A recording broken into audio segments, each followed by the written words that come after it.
தொடக்கமாகும். அத்தகைய சிறப்பானதொரு விழாவிற்கு மிக பொருத்தமானவராக இங்கே வருகை புரிந்திருக்கும் தன்னம்பிக்கை பேச்சாளர் திரு கோபிநாத் சந்திரன் அவர்களை வருக வருக என்று வரவேற்பதில் பெருமகிழ்ச்சி அடைகின்றேன். மழை திறந்த வெள்ளம் போல் இவர் பேசும் பேச்சிற்கும் தமிழிலும் ஆங்கிலத்திலும் அருவியாய் கொட்டும் இவர் உரை வீச்சிற்கும் செவி கொடுக்காமல் கடந்து போகும் மனிதர் இல்லை. தனது மாயாஜால குரலால் அரங்கத்தை கட்டி போடும் ஆளுமை திறனுக்கு சொந்தக்காரர். இளைஞர்கள், பெண்கள், முதியவர்கள் என்று உலகெங்கிலும் இவருக்கு ரசிகர் கூட்டம் ஏராளம். நீயா நானா விவாத மேடையில் பேசப்படாத பொருள் என்று எதுவும் இல்லை. மனதோடு மருகிய விஷயங்களை எல்லாம் மன்றத்தில் பேசி தனது கருத்தாளர்கள் மூலம் சமூக பெருவெளியில் தாக்கத்தை ஏற்படுத்தியவர். உழைப்பால் உயர்ந்தவர், புத்தக பிரியர், உலக நாடுகளின் வரலாறுகளை கரைத்து குடித்தவர். இத்துணை சிறப்புக்குரிய மீடியா உலகின் சூப்பர் ஸ்டார் என்று அழைக்கப்படும் திரு கோபிநாத் சந்திரன் அவர்களை வேளாளர் மகளிர் கல்லூரியின் சார்பாக இருகரம் கூப்பி வருக வருக என்று வரவேற்கிறேன். திரு கோபிநாத் அவர்களுக்கு அறிமுகம் தேவையில்லை, அனைவருக்கும் நன்கு அறிந்தவர். இருப்பினும் மரபு கருதி அவரை பற்றி சுருக்கமானதொரு அறிமுகம் உங்களுக்காக. இவர் புதுக்கோட்டை மாவட்டம் அறந்தாங்கியில் பிறந்தவர். இவரது தாயார் திருமதி குமுதம், தந்தை திரு சந்திரன், இவரது மூத்த சகோதரர் திரு பிரபு சந்திரன், இவரும் கலைத்துறையை சார்ந்தவர். இவரது மனைவி திருமதி துர்கா, மகள் வெண்பா என்று அழகிய குடும்பம். சென்னையில் BBA பட்டப்படிப்பை முடித்த இவர் 1997ஆம் ஆண்டு முதல் ஊடகத்துறையில் இணைந்து ஆக்கப்பூர்வமாக பணியாற்றி வருகின்றார். ரேடியோ ஜாக்கி, பத்திரிகையாளர், நிருபர், செய்தி வழங்குபவர், செய்தி மதிப்பீட்டாளர், நிகழ்ச்சி தொகுப்பாளர், எழுத்தாளர், தொழிலதிபர் என்ற பன்முக ஆளுமை கொண்டவராக வலம் வருபவர். யுனைடெட் தொலைக்காட்சி, ராஜ் தொலைக்காட்சி, ஜெயா தொலைக்காட்சி, NDT தொலைக்காட்சி போன்ற பல்வேறு தொலைக்காட்சிகளிலும் பணியாற்றியுள்ளார். ஸ்டார் விஜய் தொலைக்காட்சியில் மக்கள் யார் பக்கம் என்ற நிகழ்ச்சியை தொகுத்து வழங்கியதை தொடர்ந்து நீயா நானா நிகழ்ச்சியின் மூலம் உலகறிந்த பேச்சாளராகவும் சிந்தனையாளராகவும் விளங்கி இன்று ஸ்டார் விஜய் தொலைக்காட்சியில் ஸ்டாராக மாறியுள்ளார். வாமனன், தோணி, நிமிர்ந்தனில், திருநாள் போன்ற திரைப்படங்களில் நடித்துள்ளார். இவரின் மற்றொரு தனிச்சிறப்பு ஒரு எழுத்தாளராக தன்னை அடையாளப்படுத்திக் கொண்டது. தன் அனுபவங்களையும் உள்ள கிடக்கைகளையும் எழுத்தில் வார்த்து இதுவரை 12 புத்தகங்களை வெளியிட்டுள்ளார். தெருவெல்லாம் தேவதைகள், ப்ளீஸ் இந்த புத்தகத்தை வாங்காதீர்கள், இது 5 லட்சத்திற்கும் மேற்பட்ட பிரதிகளை விற்று தீர்ந்துள்ளது. இளைஞர்களுக்கு சக்தியூட்டும் நீயும் நானும் என்ற நூல், நேர்காணல் தொகுப்பு நூலான நேர் தேமா, பாஸ்வேர்ட், நிமிர்ந்தனில், எல்லோருக்கும் வணக்கம், மண்ட பத்திரம், நல்லதா 4 விஷயம் போன்ற புத்தகங்களின் ஊடாக இளைய தலைமுறையினருக்கு மட்டுமின்றி எல்லா வயதினருக்கும் என்ற சிந்தனைகளை தன் எழுத்தில் பதிவிட்டுள்ளார். இவர் பெற்ற விருதுகள் பாராட்டுகளை எதிர்பார்த்து பணிகளை செய்பவர் அல்ல. இருப்பினும் இவருக்கு பல விருதுகளும் பாராட்டுகளும் வந்த வண்ணமே உள்ளன. ஊடகத்துறையில் சமூக பணியாற்றுமைக்காக கௌரவ டாக்டர் பட்டம் இவருக்கு வழங்கப்பட்டுள்ளது. இந்தியா டுடே வழங்கிய இந்தியாவின் இளம் சாதனையாளர் விருதை 2006இல் பெற்றுள்ளார். அமெரிக்க அரசாங்கத்தால் சிறந்த நிகழ்ச்சி நடத்துனராக அங்கீகரிக்கப்பட்டு சர்வதேச பார்வையாளர் நிகழ்ச்சியில் பங்கேற்க அமெரிக்க அரசால் அழைக்கப்பட்டவர். ஜூனியர் சாம்பர் இன்டர்நேஷனல் அமைப்பு வழங்கிய சிறந்த இளம் இந்தியர் விருதை 2008இல் பெற்றுள்ளார். சிங்கப்பூர் தேசிய பல்கலைக்கழகத்தின் சார்பாக வழங்கப்பட்ட இளைஞர்களின் முன்மாதிரி விருது போன்ற பல விருதுகளுக்கு சொந்தக்காரர். சிறந்த மேடை பேச்சாளராக தற்போது உலகெங்கும் வலம் வருகிறார். பள்ளிகளிலும் கல்லூரிகளிலும் நிறுவனங்களிலும் இவர் நிகழ்த்தும் உரைகள் மக்களிடையே பெரும் வரவேற்பை பெற்றுள்ளது. குறிப்பாக இளைஞர்கள் மத்தியில் இவர் பேசும் தன்னம்பிக்கை பேச்சுகள் பெரிதும் விரும்பப்படுகின்றன.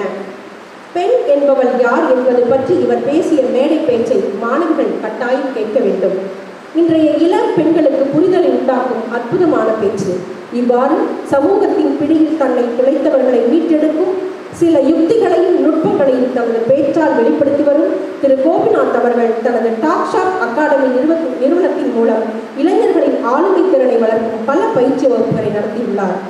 இத்தகைய சிறப்புக்குரிய திரு கோபிநாத் சந்திரன் அவர்கள் இங்கே வருகை புரிந்து எதிர்கால கனவுகளையும் லட்சியங்களையும் நோக்கி பயணிக்க காத்திருக்கும் 1ஆம் ஆண்டு மாணவியரிடையே உள்ளுவதெல்லாம் உயர்வுள்ளல் என்ற தலைப்பிலே உரையாற்ற இருப்பது மட்டற்ற மகிழ்ச்சியை தருகிறது.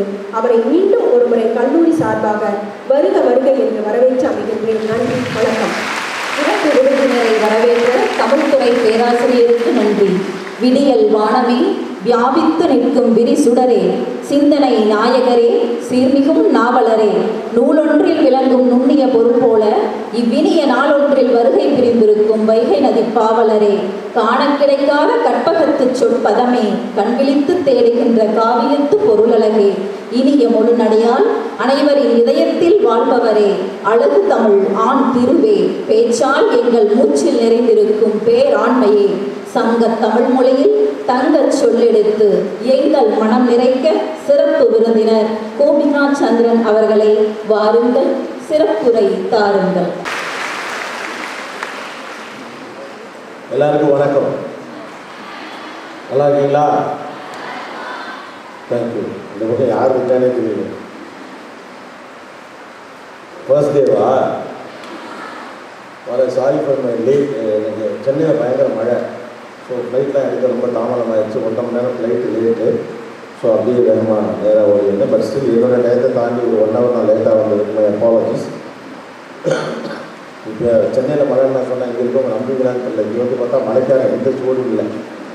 ஸோ இது மாதிரி கல்லூரி இதுக்கெல்லாம் போகிறப்ப நான் சில விஷயங்களுக்கு ப்ரிப்பேர் பண்ணிட்டு வருவேன். வர்றப்ப ஸ்டூடெண்ட்ஸ் பேக்ரவுண்ட் என்ன அப்படின்னு வர்றவங்கள்ட்டெல்லாம் கேட்பேன். அப்போ ஒரு ஐடியா மாறும்.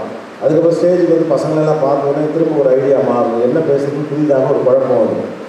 ஸோ இந்த மாதிரி குழப்பம் வரப்போ நான் ஒன்று செய்வேன். உங்களுக்கு என்ன வேணும் அப்படின்னு கேட்டுக்குவேன். ஸோ நான் என்ன தலைப்பில் பேச வேண்டும் என்று நீங்கள் ஆசைப்படுகிறீர்கள். Let you guys put your suggestion. Since எல்லோரும் கேர்ள்ஸாக இருக்கீங்க, ஸோ உங்களுக்கு வெவ்வேறு விதமான பர்செப்ஷன்ஸ் தலைப்புகள் இருக்கலாம்.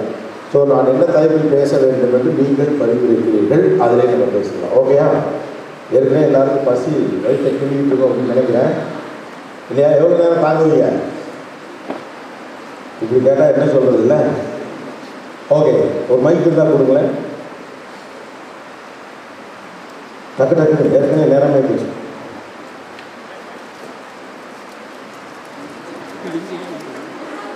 அவங்களுக்கு தான் நான் இது எப்போ கேட்டாலும் நமக்கே தான் தர்றாங்க. நாட்டில் ஏற்கனவே யாருக்கு இருக்கோ அவனுக்கே தான் கிடைக்கவே ஒழி, இல்லாதவனுக்கு கிடைக்கவே கிடைக்காது. பசங்கக்கிட்ட கொடுங்க. அதெல்லாம் பரவாயில்ல. First day of the college அந்த காலம்லாம் மாறிடுச்சு. எப்போதுமே உட்காந்து கேட்டுக்கொண்டிருக்கக்கூடிய இடத்துல நீங்கள் இல்லை. யார் முதலில் எழுந்து பேசுகிறாரோ அவர் தான் தலைவர். அந்த தலைவர் இன்ஸ்டாப்பில் கொடுங்க. முதல்ல அந்த பொண்ணு கை தட்டு. Very good. Good morning sir. இந்த பெர்ஸ்பெக்டிவ், நீங்கள் வேர்ல்டு பார்க்குற பெர்ஸ்பெக்டிவ் எனக்கு ரொம்ப பிடிக்கும் சார். அதை பற்றி நீங்கள் பேசினா என்னுடைய perspective towards world. Yes sir. ஒரு இஷ்யூ பற்றியும் ஒரு விஷயம் பற்றியும் உங்கள் perspective. Okay, perspective towards this world of mind. Okay, then thank you. உங்கள் பேருமா? பிரியங்கா சார். பிரியங்கா, தேங்க்யூ. வேறு உங்கள் தலைப்பு என்ன? அந்தாட்சி மாதிரி மைக்கு நகர்ந்துட்டே இருக்கு. எந்திரிக்கிறவங்க டக்குன்னு கொடுங்க. கொஞ்சம் முன்னால் வாங்க. 100 மீட்டர்ஸ் அது ரேடியஸ் வரும். கொஞ்சம் முன்னால் அப்படியா வாங்க வாங்க.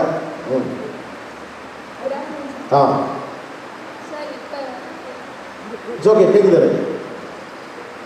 ஃபியூச்சரில் வந்து நம்ம நல்லா வர்றதுக்கு இப்போதே ப்ராக்டிஸ் பண்ணணும். அதுக்கான ஒரு மோட்டிவேஷன் சொல்லுங்கள். எதிர்காலத்தை சரியாக அமைத்துக் கொள்ள இப்போது என்ன செய்ய வேண்டும்? ரைட்டா? ஓகேயா? எதிர்காலத்தை சரியாக அமைக்கும். தென்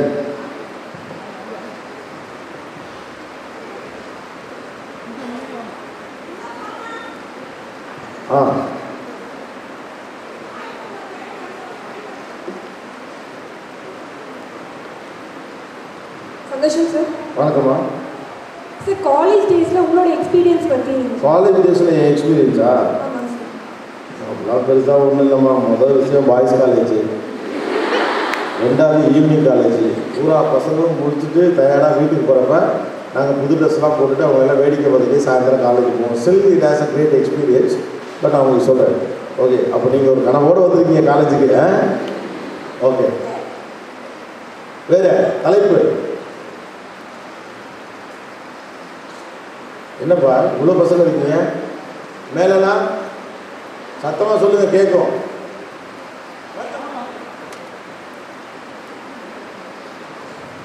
குய் குய் குய் குய்.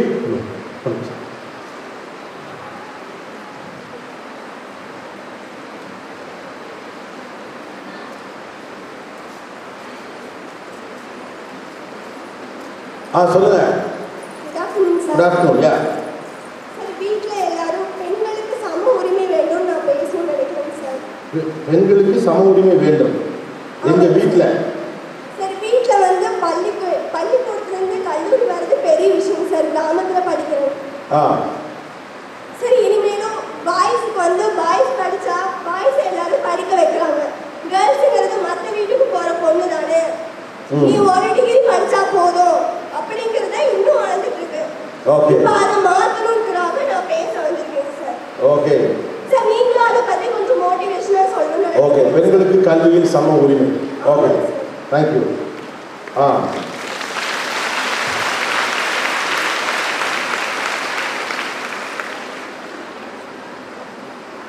வேறு வேறு வேறு வேறு வணக்கம்.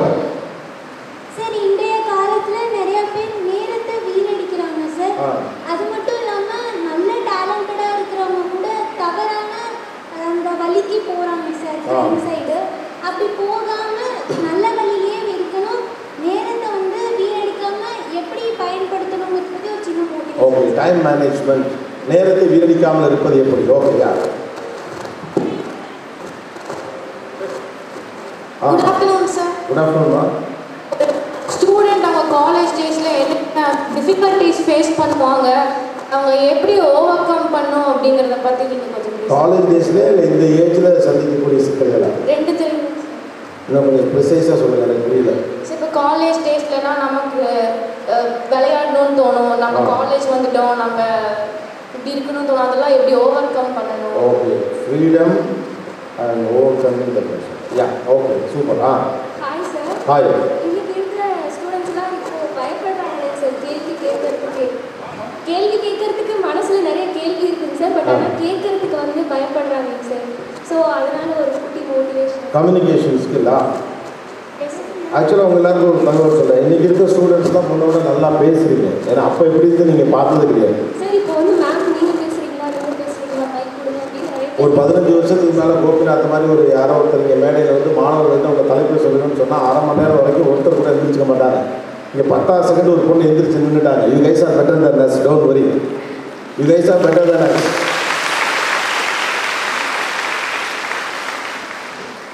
Good afternoon sir. Good afternoon. இந்த ஸ்டேஜில் வந்து எல்லாரும் உலகத்துலேயும் எனக்கு டிப்ரெஷன் நிறையா இருக்கிற மாதிரி ஓவராக பண்ணிக்கிறாங்க. இந்த ஏஜில் நம்மளுக்கு இருக்கிறதோட நம்ம வந்து எதிர்காலத்தை நிறைய பண்ணணும், அதுக்கான மோட்டிவேஷனும். இப்போ நம்மளுக்கு இருக்கிறது வெறும் கஷ்டம் இல்லை, நம்ம வந்து என்ன சொல்கிறது, இதுலேயே நம்ம மூழ்கிறாங்க. இதுக்கப்புறம் நம்ம என்ன நானே பேசுவேன், ஒரே நீங்களே ஆட்டிட்டா அப்படி நம்ம அந்த மாதிரி இருக்கிறாங்க. அதுலேருந்து மீண்டும் டிப்ரெஷன் என்ன பண்ணலாம்? ஓகே, ஆர்டிஃபிஷியல் டிப்ரெஷன் நிறைய இருக்குது. அதுலேருந்து மீண்டும் வருவது எப்படி? ஓகே, யா. சார், என்னோட ஹெட்டிங் வந்து நீங்கள் எதுவும் பேசணும்னா, நம்ம இவ்வளோ கஷ்டப்பட்டு கேர்ள்ஸ் வந்து நாங்கள் இந்த இடத்துக்கு வந்திருக்கோம்னா அது காரணம் வந்து எங்கள் பேரண்ட்ஸ்.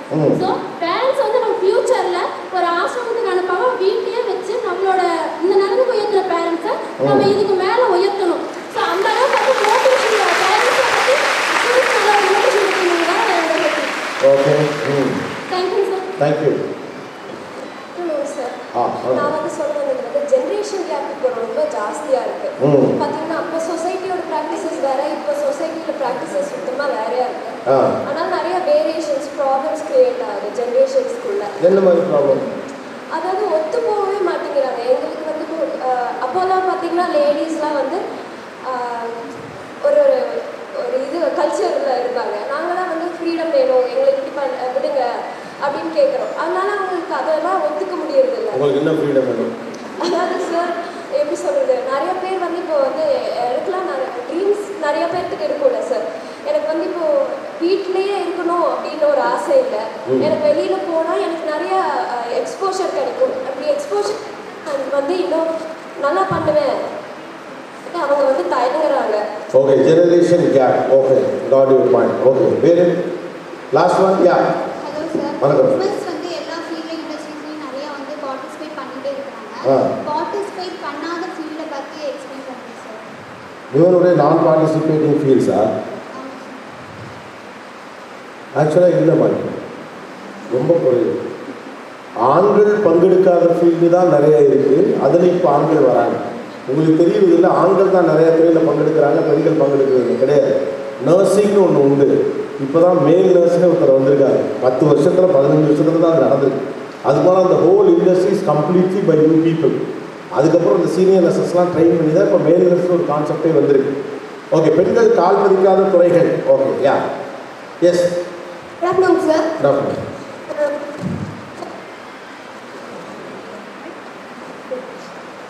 சார் இப்போதான் உங்கள் சாரி மைக்கு பிரச்சனையா உங்களுக்கு பிரச்சனையா? ரெண்டு கட்டாய வருது சார் பிரச்சனை. ஒரு ஃபஸ்ட் டைம் உங்களை பேசுகிறேன் உங்கள் கூட, அதனால எனக்கு ஓகே ஓகே ஓகே ஓகேயா. சொல்லுங்கள், உங்கள் தலைப்பு என்ன? ஸ்போர்ட்ஸ் தாங்க சார். உங்கள் தலைப்பு என்ன? ஸ்போர்ட்ஸுங்க sir. Oh, women and sports. Okay. Sports அதெல்லாம் உமன்ஸ் வந்து ஸ்போர்ட்ஸ் விளையாடணும், அந்த மாதிரி ஒரு மோட்டிவேஷன் மாதிரி சொல்லுங்க. ஓ, பெண்களும் ஸ்போர்ட்ஸ். Yeah, okay. நீங்கள் ஸ்போர்ட்ஸ் உமனா? Okay, good. நிறைய பேர் விளையாடணும்னு நினைப்பாங்க, அவங்க விளையாட முடியாததுனால அவங்க படிக்கிறதுக்கு வந்துடுவாங்க. அதை பற்றி நீங்கள் ஒரு மோட்டிவேஷன் சொன்னீங்கன்னா. Okay, got you. Yes, okay. Last one நிறைய கிடச்சிச்சு. வேறு ஒன்றொருத்தர் கொடுங்க. Last one.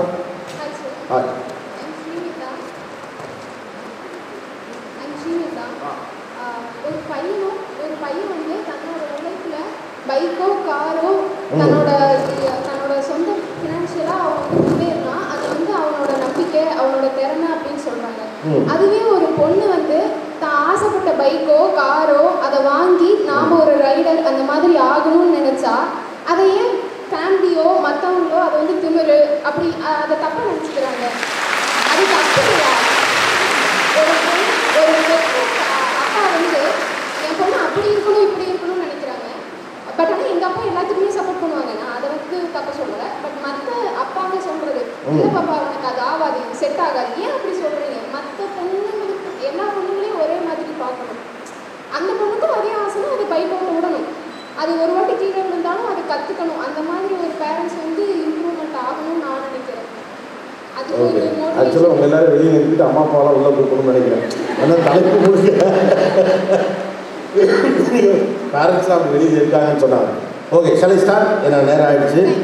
யா, அந்த ஒரு பொண்ணு மட்டும் இருக்காங்க, அவங்கள்ட்ட கொடுத்துருங்க டக்குனு. எஸ், குட் ஆஃப்டர்நூன்மா. சார், என் பேர் ஸ்ரீமிதா. இப்போ வந்து காலேஜில் ஃபர்ஸ்ட் டே சேர்ந்தாச்சு, நல்லா படிக்கணும், 90% எடுக்கணும் அப்படின்னு சொல்லிட்டு வெறுத்தனமாக படிப்போம். ஆனால் வந்து ஃபர்ஸ்ட் வீக் செகண்ட் வீக் ரொம்ப ஸ்பீடாக போவோம். அதுக்கப்புறம் வந்து அப்படியே அது ஸ்லோவாகிடும். நிறைய டிஸ்ட்ராக்ஷன்ஸ்லாம் வரும், இந்த மொபைல் ஃபோன்ஸ், சோஷியல் மீடியா எல்லாமே. ஏன் அந்த ஃபர்ஸ்ட் வீக் செகண்ட் வீக் இருக்க ஸ்பீட் வந்து மந்த்லி போகும்போது ஏன் குறையுது? அது எப்படி தாண்டி படிக்கிறது அப்படின்னு சொல்லி. ஓகே, கன்சிஸ்டன்ட் ஃபோக்கஸ் இல்லையா? Okay, thank you. ஸ்டார்ட் பண்ணட்டுமா? நீங்கள் சொன்ன எல்லா விஷயங்களும் என்னால் கவர் பண்ணிட முடியுமா அப்படிங்கிறது தெரியல.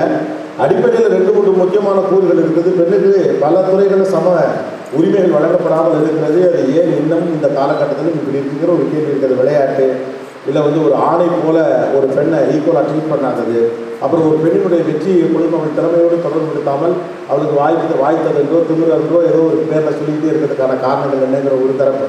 இன்னொரு பக்கம் டிஸ்ட்ராக்ஷன், ஸ்ட்ரெஸ்ஸு, டிப்ரெஷன் அல்லது ஆர்டிஃபிஷியல் டிப்ரெஷன், கான்சன்ட்ரேஷன் பண்ண முடியாமல் இருக்கிறது, எதிர்காலத்தை ஸ்ட்ரக்சர் பண்ணணும்னு ஆசை இருந்தாலும் கூட ஒரு பெட்டர் வெர்ஷனாக நம்மளால் இருக்க முடியாமல் போகிறது, நேரத்தை வீணடிக்கிறது. அப்புறம் என்னுடைய காலேஜ் அனுபவங்கள் இப்படின்னு சில விஷயங்கள். ஐ simply start from my college experiences. வாழ்க்கையில் மனுஷனை டேக் பண்ணி ஒரு மாதிரி ஷேப் பண்ணி கொண்டு வர இடம் 2 தான். அதாவது எல்லோரும் என்ன சொல்லுவாங்கன்னா, நீ வெளியில் உலகத்துக்கு போன பிறகு நிறையா கற்றுக்கலாம் அப்படிவாங்க. வெளி உலகத்தை நீங்கள் சரியாக கற்றுக்கணும்னா முதல்ல கல்லூரி பள்ளிக்கூடத்தை சரியாக கற்றுக்கணும். நீங்கள் ஒரு கம்பெனியில் வேலைக்கு போகும்போது முதல்ல அவங்க என்ன பார்ப்பாங்க அப்படின்னு கேட்டிங்கன்னா, இந்த பணிச்சூழலை கையாளுவதற்கான தகுதி இருக்கிறதா அப்படின்னு பார்ப்பாங்க. நீங்கள் எடுத்துருக்க மார்க் மட்டும் அவங்க பார்க்கறது கிடையாது, இந்த பணிச்சூழலையும் இங்கே இருக்கக்கூடிய அதெல்லாம் தான் கேட்பாங்க. கண்டிப்பாக டீம் லீடர் இந்த அட்மாஸ்பியர் உங்களால் ஹேண்டில் பண்ண முடியுமா? ப்ரெஷரை நீங்கள் ஹேண்டில் பண்ணுவீங்களா?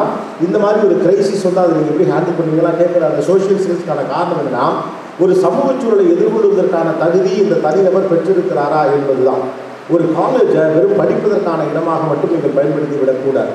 பெரும்பாலும் காலேஜையோ ஸ்கூலையோ நம்ம எப்படி நினைக்கிறோம்னா வெறும் அகடமிக்ஸ்க்கான ஒரு ஸ்பேஸ் அப்படின்னு நினைக்கிறோம். ஏன் ஒர்க் ஃப்ரம் ஹோமை தாண்டி அல்லது இந்த காலேஜெல்லாம் இப்போ கூட அப்படியே கண்டினியூ பண்ணிக்கலாம். எல்லாத்தையும் ஒரு லேப்டாப்பையும் ஐபாடையும் வாங்கி கொடுத்து வீட்டிலே இருந்து படிங்க, இந்த ஆடிட்டோரியத்தில் கிளாஸ் எடுக்கணும்னு எடுக்கலாமே.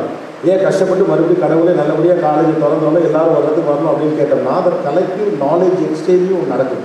அப்போ முதல்ல உங்களுடைய வேண்டுகோள்னா நான்லாம் மிஸ் பண்ண ஒரு விஷயம், கல்லூரியை வெறும் படிக்கும் இடமாக மட்டும் பார்த்தது ஒரு தலைமுறை. கல்லூரி என்பது வெறும் படிக்கும் இடம் அல்ல, நீங்கள் சந்திக்க போகிற வேறொரு உலகத்தை எப்படி எதிர்கொள்வதற்கு என்பதற்கான குறைந்தபட்ச புரிதலை கல்லூரி உங்களுக்கு தருகிறது. So be sure about this 3 years. 3 வருஷமோ இல்லை சில பேருக்கு 4 வருஷம் படிப்பு கூட இருக்கலாம். இப்போ டிகிரிஸ்லாம் அந்த மாதிரி ஒரு ரிசர்ச் சேர்த்து படிக்கிறது 5 வருஷம் அந்த மாதிரிலாம் கூட இருக்குது. ரொம்ப முக்கியமாக நீங்கள் கவனிக்க வேண்டிய விஷயம், கல்லூரி காலகட்டத்தில் எல்லாருக்கும் என்னென்னு கேட்டால் நம்ம ஊரில் 12th ஸ்டாண்டர்ட் வரைக்கும் படிக்கிறதுங்கிறது படாத பாடு இல்லையா? கிட்டத்தட்ட எல்லாரும் ஒரு பெரிய கனவுலேருந்து முடிச்சு அப்போ அடி முடிஞ்சு போச்சு 12th ஸ்டாண்டர்டுங்கிற நிலமையில் இருக்கும்ல. எனக்கு கூட இப்போது நான் பயந்து இரவு நேரத்தில் எந்திரிச்சு உட்காந்து அம்மாடி அப்படி நினைக்கக்கூடிய கனவு என்ன அப்படின்னு கேட்டால், ஃபைனல் எக்ஸாம் 12th ஸ்டாண்டர்டில் நான் எழுதிக்கிட்டேன். கனவுல எழுதிக்கிட்டு பார்த்தா முடிஞ்சு போச்சு டைமு. நான் எனக்கு வேகமாக எழுதினேன். அந்த அந்த அந்த சூப்பர்வைசர் வந்து என் பேப்பரை பிடிக்கிறா, நான் கெஞ்சினேன், சார் ப்ளீஸ் சார் இன்னும் 2 வரி எழுதுனேன் சார் அப்படிங்கிற. இல்லை நம்ம பேப்பரை பிடிக்கிறா படக்குன்னு எழுதிச்சு உட்காந்துறேன். பார்த்தா அப்பா நம்ம 12th ஸ்டாண்டர்ட் முடிச்சிட்டோம் அப்படின்னு. ஸோ காலேஜ் உள்ள வரையில் நம்ம என்ன மைண்ட் செட்டோட வரோம்னா, எல்லா கடமைகளும் முடிந்தது, இனிமேல் நான் மகிழ்ச்சியாக இருக்கலாம். அந்த ஐடியாவில் பல பேர் வந்திருக்கோம். பெரும்பாலும் என்ன வந்துருக்கு, ஏன்னா 12th ஸ்டாண்டர்ட் வரைக்கும் அப்படி கூடுதலான ஒரு ப்ரெஷர் இருக்குது. வாழ்க்கையில் சக்ஸஸ் ஆகணும். நம்ம வந்து சின்ன வயசுலேயே ஆரம்பிச்சுருவாங்க. என்ன பண்ணுவாங்க, சின்ன வயசுலேருந்து ஆரம்பிச்சுருவாங்க. நீ வந்து இப்போ 6ஆம் கிளாஸ் படிக்கிற, பொறுப்பாக இருக்கணும். ஏன்னா அடுத்து 8ஆம் கிளாஸ் வரப்போகுது. 8ஆம் கிளாஸ்னால் ESSLC. ஒரு 10ஆம் கிளாஸில் நீங்கள் சக்ஸஸ்ஃபுல்லாக படிக்கணும்னா 8ஆம் கிளாஸில் சக்ஸஸ்ஃபுல்லாக இருந்தால் தான் முடியும் அப்படின்னு ஆரம்பிச்சு அப்படி போயிடுவாங்க. உங்கள் தலைமுறைலாம் பரவாயில்ல, இப்போ பிறக்கிற பிள்ளைங்களுக்குலாம் LKGலேருந்து இது ஆரம்பிச்சாங்க. 1ஆம் கிளாஸில் கையெழுத்து சரியில்லைன்னா வீடே ஒன்றா கூடி பொதுக்குழு சேர்த்துலாம் கூட்டி பிள்ளையுடைய கையை வலிப்பதா ஒடிப்பதா, ஆசிரியர்களும் எப்படி பேசுவது, பிள்ளையுடைய கையெழுத்து சரியில்லையே தலையெழுத்தும் சரியில்லாமல் போய்விடுமா அப்படிங்கிற மாதிரிலாம் ஒரு நம்மளும் அந்த கணக்கில் இருக்குதுமா இல்லையா? கையெழுத்து சரியில்லைன்னா தலையெழுத்து சரியில்லை, யார் எல்லாம் கண்டுபிடிச்சான்னு தெரியல. நான் சின்ன வயசுலேருந்து பார்த்த வரைக்கும் நல்ல ரொம்ப சௌகரியமாக ஒரு நல்ல அந்தஸ்தோடு பெரிய நல்ல படித்த ஆள் நான் சின்ன வயசுலேருந்து பார்த்தது டாக்டர்ஸ். ஆனால் நான் சின்ன வயசுலேயே பார்த்துருக்கேன் எந்த டாக்டரோட கையெழுத்த முடியாது. ஆனால் அவங்களாம் நல்லா தான் இருக்காங்க. அவங்க எழுதுறது மெடிக்கல் கார்டு மட்டும் தான் அப்படி எழுதுன்னு எழுதி வைப்பாங்க. இப்போ இருக்கக்கூடிய டாக்டர்ஸ்லாம் கொஞ்சம் கேபிட்டல் லெட்டர்ஸ்லாம் எழுதுறாங்க. அப்போலாம் நிறைய பேஷண்ட்ஸ் பார்ப்பாங்க, கடை எழுதுவாங்க. அப்போ கையெழுத்துக்கு தலையெழுத்துக்கு சம்மந்தமே தெரிஞ்சுக்கிறதுக்கே நான் 7 ஊசி போட வேண்டியிருந்துச்சு. அதுக்கப்புறம் தான் தெரிய ஆரம்பிச்சு. ஒரு ப்ரீவியஸ் ஜெனரேஷனுக்கு கிடைக்காத கிரேட்டர் எக்ஸ்பீரியன்ஸஸ் உங்களுக்கு கிடைக்கிறத நீங்கள் சரியாக பயன்படுத்திக்கணுங்கிறது தான். சின்ன வயசில் நகர்த்தி 10th ஸ்டாண்டர்ட்லேயே கிட்டத்தட்ட நம்மளை போட்டு அமுக்கி எப்படியாவது படித்து ஒரு 400 மார்க் எடுத்துருந்தோம், 490 மார்க் எடுத்துருந்தோம். நான் சொன்னதெல்லாம் வாழ்க்கையில் தொடர்ந்து நடந்துகிட்டே இருக்குது. இதுக்கு மேலே என்ன எடுக்க சொன்னீங்க, 500 எடுக்க சொன்னீங்கன்னு ஒரு 2-3 வருஷத்துக்கு மேலே சொன்னேன். பார்த்தா ஒரு பொண்ணு 600 எடுத்தே போச்சு. எப்படி எடுத்துச்சுன்னே தெரியல. 600 எடுத்துச்சு. இதுக்கு மேலே வேறு வழியே இல்லை. இது யாரும் திட்ட முடியாது, மொத்த மார்க்குகள்லாம் கேட்க முடியாத அளவுக்கு அப்படியே வளர்ந்து வந்திருக்காங்க. அப்போ அவ்வளோ ப்ரெஷரை தாண்டி வரப்போ நம்ம என்ன பண்ணோம்னா, ஒரு சின்ன ப்ரீஃப் கொஞ்சம் ரிலாக்ஸ் ஆகிற ஒரு காலகட்டத்தில் நாம் வந்திருக்கிறோம். ஏன்னா வீடுகளில் என்ன சொல்லியிருக்குன்னா, நீலாம் காலேஜ் போன பிறகு கொஞ்சம் ஜாலியாக இருக்கும் அப்படின்னு சொல்லுவாங்க. நீங்கள் காலேஜ் வந்த பிறகு உங்கள் டீச்சர்ஸ்லாம் ஃபஸ்ட் நாள் இப்போ தானே ஓரியன்டேஷன் ஆரம்பிச்சிருக்கு, ஒரு 2 நாள் தொடர்ந்து நடக்கும். அதுக்கப்புறம் இந்த டீச்சர்ஸ்லாம் அன்பாக அவங்க வந்து ஆரம்பிப்பாங்க. இந்த ஸ்கூலில் இருந்த மாதிரி விளையாட்டுத்தனமாலாம் இங்கே இருக்கக்கூடாது. இதே ஸ்கூலில் விளையாட்டுத்தனமாக வந்தேன்னா ஸ்கூல்லேயே விளையாட்டுத்தனமாக இருக்க முடியல தான் நான் காலேஜுக்கே வந்தேன் அப்படின்னு நினச்சிக்கேன். ரொம்ப மனசுக்கு என்னன்னா அது நம்ம ஒரு கனவோடு வந்தால் கடைசியில் டோட்டலாக பிடிச்சி வாழை சுருட்டிட்டு உட்காந்துக்கணும். ஸ்கூலு நினச்சிட்டு கூடாது, ஒழுங்காக இருக்கணுமா இல்லை. இதைத்தான் நான் ஸ்கூல்லையும் சொன்னாங்க. அங்கேருந்து தள்ளி நம்மளை இங்கே அனுப்பிடுவாங்க. இவங்க ரெடி பண்ணி தள்ளி அடுத்து பிஜிக்கு அனுப்பிடுவாங்க. அங்கே போனவங்க அவங்க சொல்லுவாங்க, சரி பிஜி ரிலாக்ஸாக இருக்கலாம் நினச்சி நீங்கள் இருந்தீங்கன்னா அங்கே சொல்லுவாங்க இது பிஜி. யூஜியில் இருந்த மாதிரி நீங்கள் கவனக்குறைவாக இருக்க முடியாது. எப்போது புத்தகம் கையுமாக இருந்தால்தான் இருக்க முடியுமா? சரி இப்போ பிஜியில் தான் கவனமாக இருக்கணும் போட்டு அது முடிச்ச பிறகு ரிலாக்ஸாக இருக்கலாம்னா முடிச்சு ஒரு கேம்பஸ்லேயே தெரியும் நல்ல கம்பெனிக்கெலாம் நீங்கள் வேலைக்கு போனீங்கன்னா அவங்க ஒரு ஓரியன்டேஷன் வைப்பாங்க. அங்கே ஒரு கோபில் அந்த மாதிரி ஒரு கேரக்டர்னு சொல்லுவோம், இனிமேல் தான் நீங்கள் கவனமாக இருக்கணும் அப்படின்னு. அப்போ நாங்கள் இப்போ தானே ரிலாக்ஸாக இருக்குது. லைஃப்பில் ஒரு விஷயம் எனக்கு எப்போது புரிஞ்சுக்கணும், what is your choice, that is more important. லைஃப்பில் நாம் சந்தோஷமாக இருக்கணும் அல்லது கொஞ்சம் சிற்றின்பங்களுக்கு கூடுதல் இம்பார்ட்டன்ஸ் கொடுக்க நினைக்கிற வயசில் தான் பொறுப்பு கூடவே வரும். இது ரெண்டில் மனுஷன் எதை சூஸ் பண்ணுறாங்கிறது தான் முக்கியம். நாம் நிறைய விஷயங்கள் இழப்பது போன்றவே தோணும். லைஃப்பில் சில அன்கம்ஃபர்டபிலிட்டி நீங்கள் ஃபேஸ் பண்ணி தான் ஆகணும். அன்கம்ஃபர்டபிலிட்டியை ஃபேஸ் பண்ணாமல் லைஃப்பை நீங்கள் க்ராஸ் பண்ணவே முடியாது. அது எந்த அன்கம்ஃபர்டபிலிட்டி முடிவு செய்கிறது தான் புத்திசாலித்தனம். இந்த வயசில் சந்தோஷமாக சின்ன சின்ன ஆசைகளெல்லாம் தீர்த்துக்கணும், படிப்பு கொஞ்சம் பாதிக்கப்பட்டாலும் பரவாயில்ல அப்படின்னு நினைக்கிறது ஒரு அன்கம்ஃபர்டபிலிட்டியை க்ராஸ் பண்ண முடியாமல் தடுமாறும். ஆனால் இந்த அன்கம்ஃபர்டபிலிட்டி உங்களால் ஃபேஸ் பண்ண முடியலைன்னா லைஃப்பில் நீங்கள் கணித்தே பார்க்க முடியாத பெரிய பெரிய அன்கம்ஃபர்டபிலிட்டி நீங்கள் ஃபேஸ் பண்ண வேண்டியிருக்கும். Choose the right uncomfortability. ஜாலியாக சுத்த வேண்டிய வயசில் படிக்கிறவன் வாழ்க்கை முழுக்க ஜாலியாக சுற்றுறதுக்கான வாய்ப்பை பெறுவாங்க. அதை தான் நீங்கள் புரிஞ்சுக்கணும். What your choice, priority matters. இந்த உலகத்தில் ஒரு காலகட்டத்தில் பார்த்தீங்கன்னா டிஸ்ட்ராக்ஷன்ஸ் ஆர் வெரி லெஸ். ஆக்சுவலாக பழைய ஆளுங்களாம் சொல்லுவாங்க, நாங்களாம் அந்த காலத்தில் கஷ்டப்பட்டு படிச்சிருவோம், டீச்சர்ஸ்லாம் கூட சொல்கிறதுக்கான வாய்ப்பு இருக்குது. நானும் அப்படி சொல்லவே மாட்டேன். உண்மையிலே சொல்லப்போனால் இந்த தலைமுறை பிள்ளைகள் படிப்பது தான் கஷ்டம். ஒரு காலகட்டத்தில் டிஸ்ட்ராக்ஷன்ஸ்லாம் இவ்வளவு கிடையாது. அதிகபட்சம் வருஷத்துக்கு ஒரு தடவை திருவிழா வரும், ஒரு மாமா பையன் வருவான், அவனும் சுமாராக தான் இருப்பான், அவன் பார்ப்பான், ஜெயிலே ஜட்டா மாட்டான் போட்டுக்கிட்டு அத்தோடு விட்டுட்டு போகிறோம், அவன் மட்டும் சுற்றிக்கிட்டு இருப்பான். ஒரு 3 நாள் 10 நாள் 7 நாள் ஊரை பொறுத்து 15 நாள் திருவிழாக்கள் நடக்கும். அதுவும் சம்மர் ஹாலிடேஸ் நடக்கும். வருஷத்துக்கு ஒரு படம் வரும். கோயம்புத்தூரில் வந்து இப்படி ஒரு 6 மாதம் கழிச்சு வரும். அந்த படத்தை புது படம்னு சொல்லிட்டு அதை பார்த்துட்டு ஒரு கதை சொல்லுவான். அந்த கதை கேட்க அப்படின்னால 10 பேர் தெரிவாங்க. அடுத்த புது படம் வர்ற வரைக்கும் அந்த படத்தில் நடித்த ஹீரோக்கு இணையான வீட்டை அவங்க ஊருக்குள்ளே இருக்கும். கொஞ்சம் பேர் தான் படமே பார்த்துருப்பாங்க. எப்பயாவது ஒரு தடவை ஊட்டிக்கோ கொடைக்கானலுக்கோ டூருக்கு போவாங்க. நீங்களாம் ப்ராபப்ளி ஊட்டிக்கு போவீங்க, இல்லை கோயம்புத்தூருக்கு டூருக்கு போவீங்க. இந்த மாதிரி ஏதாவது ஒன்று நடந்துருக்கும். இவ்வளோதான் நமக்கான, இவ்வளோதான் டிஸ்ட்ராக்ஷன் இருந்துச்சு. இன்றைக்கி இருக்க டிஸ்ட்ராக்ஷன் யோசிச்சு பாருங்க. உங்கள் கையிலே டிஸ்ட்ராக்ஷன் இருக்குது. ஃபோனை திறந்தா எதை பார்க்குறதுனே தெரியல, எந்த சோஷியல் மீடியாவில் போகிறதுனே தெரியல. திரும்பி பார்த்தா சுற்றி வரைக்கும் மால் இருக்குது, ஓடிடி இருக்குது, சினிமா இருக்குது, எக்கச்சக்க டிஸ்ட்ராக்ஷன்ஸ் இருக்குது. இந்த டிஸ்ட்ராக்ஷன்ஸுக்கு நடுவில் தான் நீங்கள் படிக்கிறீங்க. But the wise person will choose the right one. அதுதான் கேமு. இதுக்கு நடுவில் நான் எதை சூஸ் பண்ண போகிறேன், what is my priority, that's first thing that you need to set. Distractions இருக்குது, டிப்ரெஷன்ஸ் வருது அப்படின்னு சொன்னால் உங்கள் சாய்ஸ் தப்பாக இருக்குது அப்படின்னு அர்த்தம். நமக்கு எப்போ தெரியுமா டிப்ரெஷன் வரும், எப்போ தெரியுமா எரிச்சல் நம்ம மேலே வரும்? I am trying to be better version of myself. என்னால் இப்படி இருக்க முடியும்னு எனக்கு தெரியும். இவ்வளவு பொறுப்போடும், இவ்வளவு கவனத்தோடும், இவ்வளவு வெற்றியோடும் என்னால் இருக்க முடியும், எனக்கு அந்த தகுதி இருக்கிறது என்னுடைய ஆள் மனதுக்கு தெளிவாக தெரியும். ஆனால் அப்படி இல்லைங்கிற கோபம் தான் நமக்கு கோபம் எரிச்சல் உண்டாகும். மற்றவங்க மேலே நமக்கு கோபமே கிடையாது. ஆக்சுவலாக மனசு என்னவோ அதுதான் வெளியில் தெரியும். உள்ளுக்குள்ளே பதட்டம் இருக்கிறவங்களுக்கு வெளியில் இருக்கவனா தப்பானவன்னு தெரியும். உள்ளுக்குள்ளே சோகம் இருக்கிறவங்களுக்கு உலகமே சோகமாக இருக்கிற மாதிரி தெரியும். பாய் ஃப்ரெண்ட் பிரேக்கப் ஆன பொண்ணு உலகமே பிரேக்கப் ஆன மாதிரி சொல்லிகிட்டே இருக்கு. காதலில் ஜெயிச்ச பொண்ணு உலகத்திலே ஆகச்சிருந்தது காதல் தான் அப்படின்னு சொல்லிகிட்டே இருக்கு. நல்லா படிக்கிற பொண்ணு படித்தா மட்டும் தான் ஜெயிக்க முடியும்னு சொல்லும். மனசுக்குள்ளே என்ன இருக்கோ அதுதான் வெளியில் தெரியும் ஒழிய வெளியில் இருக்கிறவங்க உள்ளுக்குள்ளே வர்றது கிடையாது. So priority matters. Which one you're going guys are going to choose the better future, happy life, successful one, or just fun and frauding? இதெல்லாம் உங்கள் கேள்விதான். இதை யார் வந்து சொன்னாலும் கடைசியில் தேர்வு செய்ய போகிற இடத்தில் இருக்கக்கூடிய நீங்கள் தான் உங்களுக்கு எது வேண்டும் என்ற தீர்மானத்திற்குள் வர முடியும். அப்போ என்னுடைய பெட்டர் வெர்ஷனாக இருப்பதற்கு எடுக்கக்கூடிய முயற்சி இருக்குல்ல, தட்ஸ் அ மோஸ்ட் இம்பார்ட்டன்ட். உங்களுக்கு ஒரு சின்ன ட்ரிக் நான் சொல்லித்தரேன். இது ஷார்ட்கட் அர்த்தம் கிடையாது, முடிஞ்சவங்க ட்ரை பண்ணி பாருங்கள். You are an average of 5 people whom you meet on a daily basis அப்படின்னு சொல்லுவாங்க. Are you are average of 5 things that what you do on daily basis. ஒரு நாளில் நீங்கள் செய்யக்கூடிய 5 முக்கியமான விஷயங்களின் சராசரி தான் நீங்கள். ஒரு நோட்டு வச்சுங்க, நாளாக என்ன வச்சுருக்கேன், மை டெய்லி ஆவரேஜ் அப்படின்னு. அப்பப்போ நான் சரியாக இயங்காததை போல் எனக்கு தெரிஞ்சா, நம்ம எவ்வளோ பெரிய ஆளாக இருந்தாலும் ஒரு பாருங்க, நம்ம என்ன பாடுபடுத்துது. Life is so simple. இவ்வளோ பெரிய ஆடிட்டோரியம், சிறப்பு விருந்தினர், அவரையே இவரையெல்லாம் பாராட்டான்னு சொன்னாங்க. இந்த பாருங்க, அதை புரிஞ்சுக்காம காதுட்டி இருக்குது. ஓகே, நானே என்ன வச்சுருக்கேன், நான் வந்து I am not trying to be. சில நேரங்கள் நான் நினைப்பேன், நான் சரியாக வேலைகள்லாம் செய்யலை, நான் ஒழுங்காக இல்லை அப்படின்னு எனக்கெல்லாம் தோன்றப்போ டக்குன்னு அந்த டெய்லி ஆவரேஜ் நோட்டை மறுபடியும் வெளியில் எடுத்துருவேன். தினந்தோறும் நான் செய்யக்கூடிய முக்கியமான 5 வேலைகளை நான் பதிவு செஞ்சுக்கிட்டே இருப்பேன்.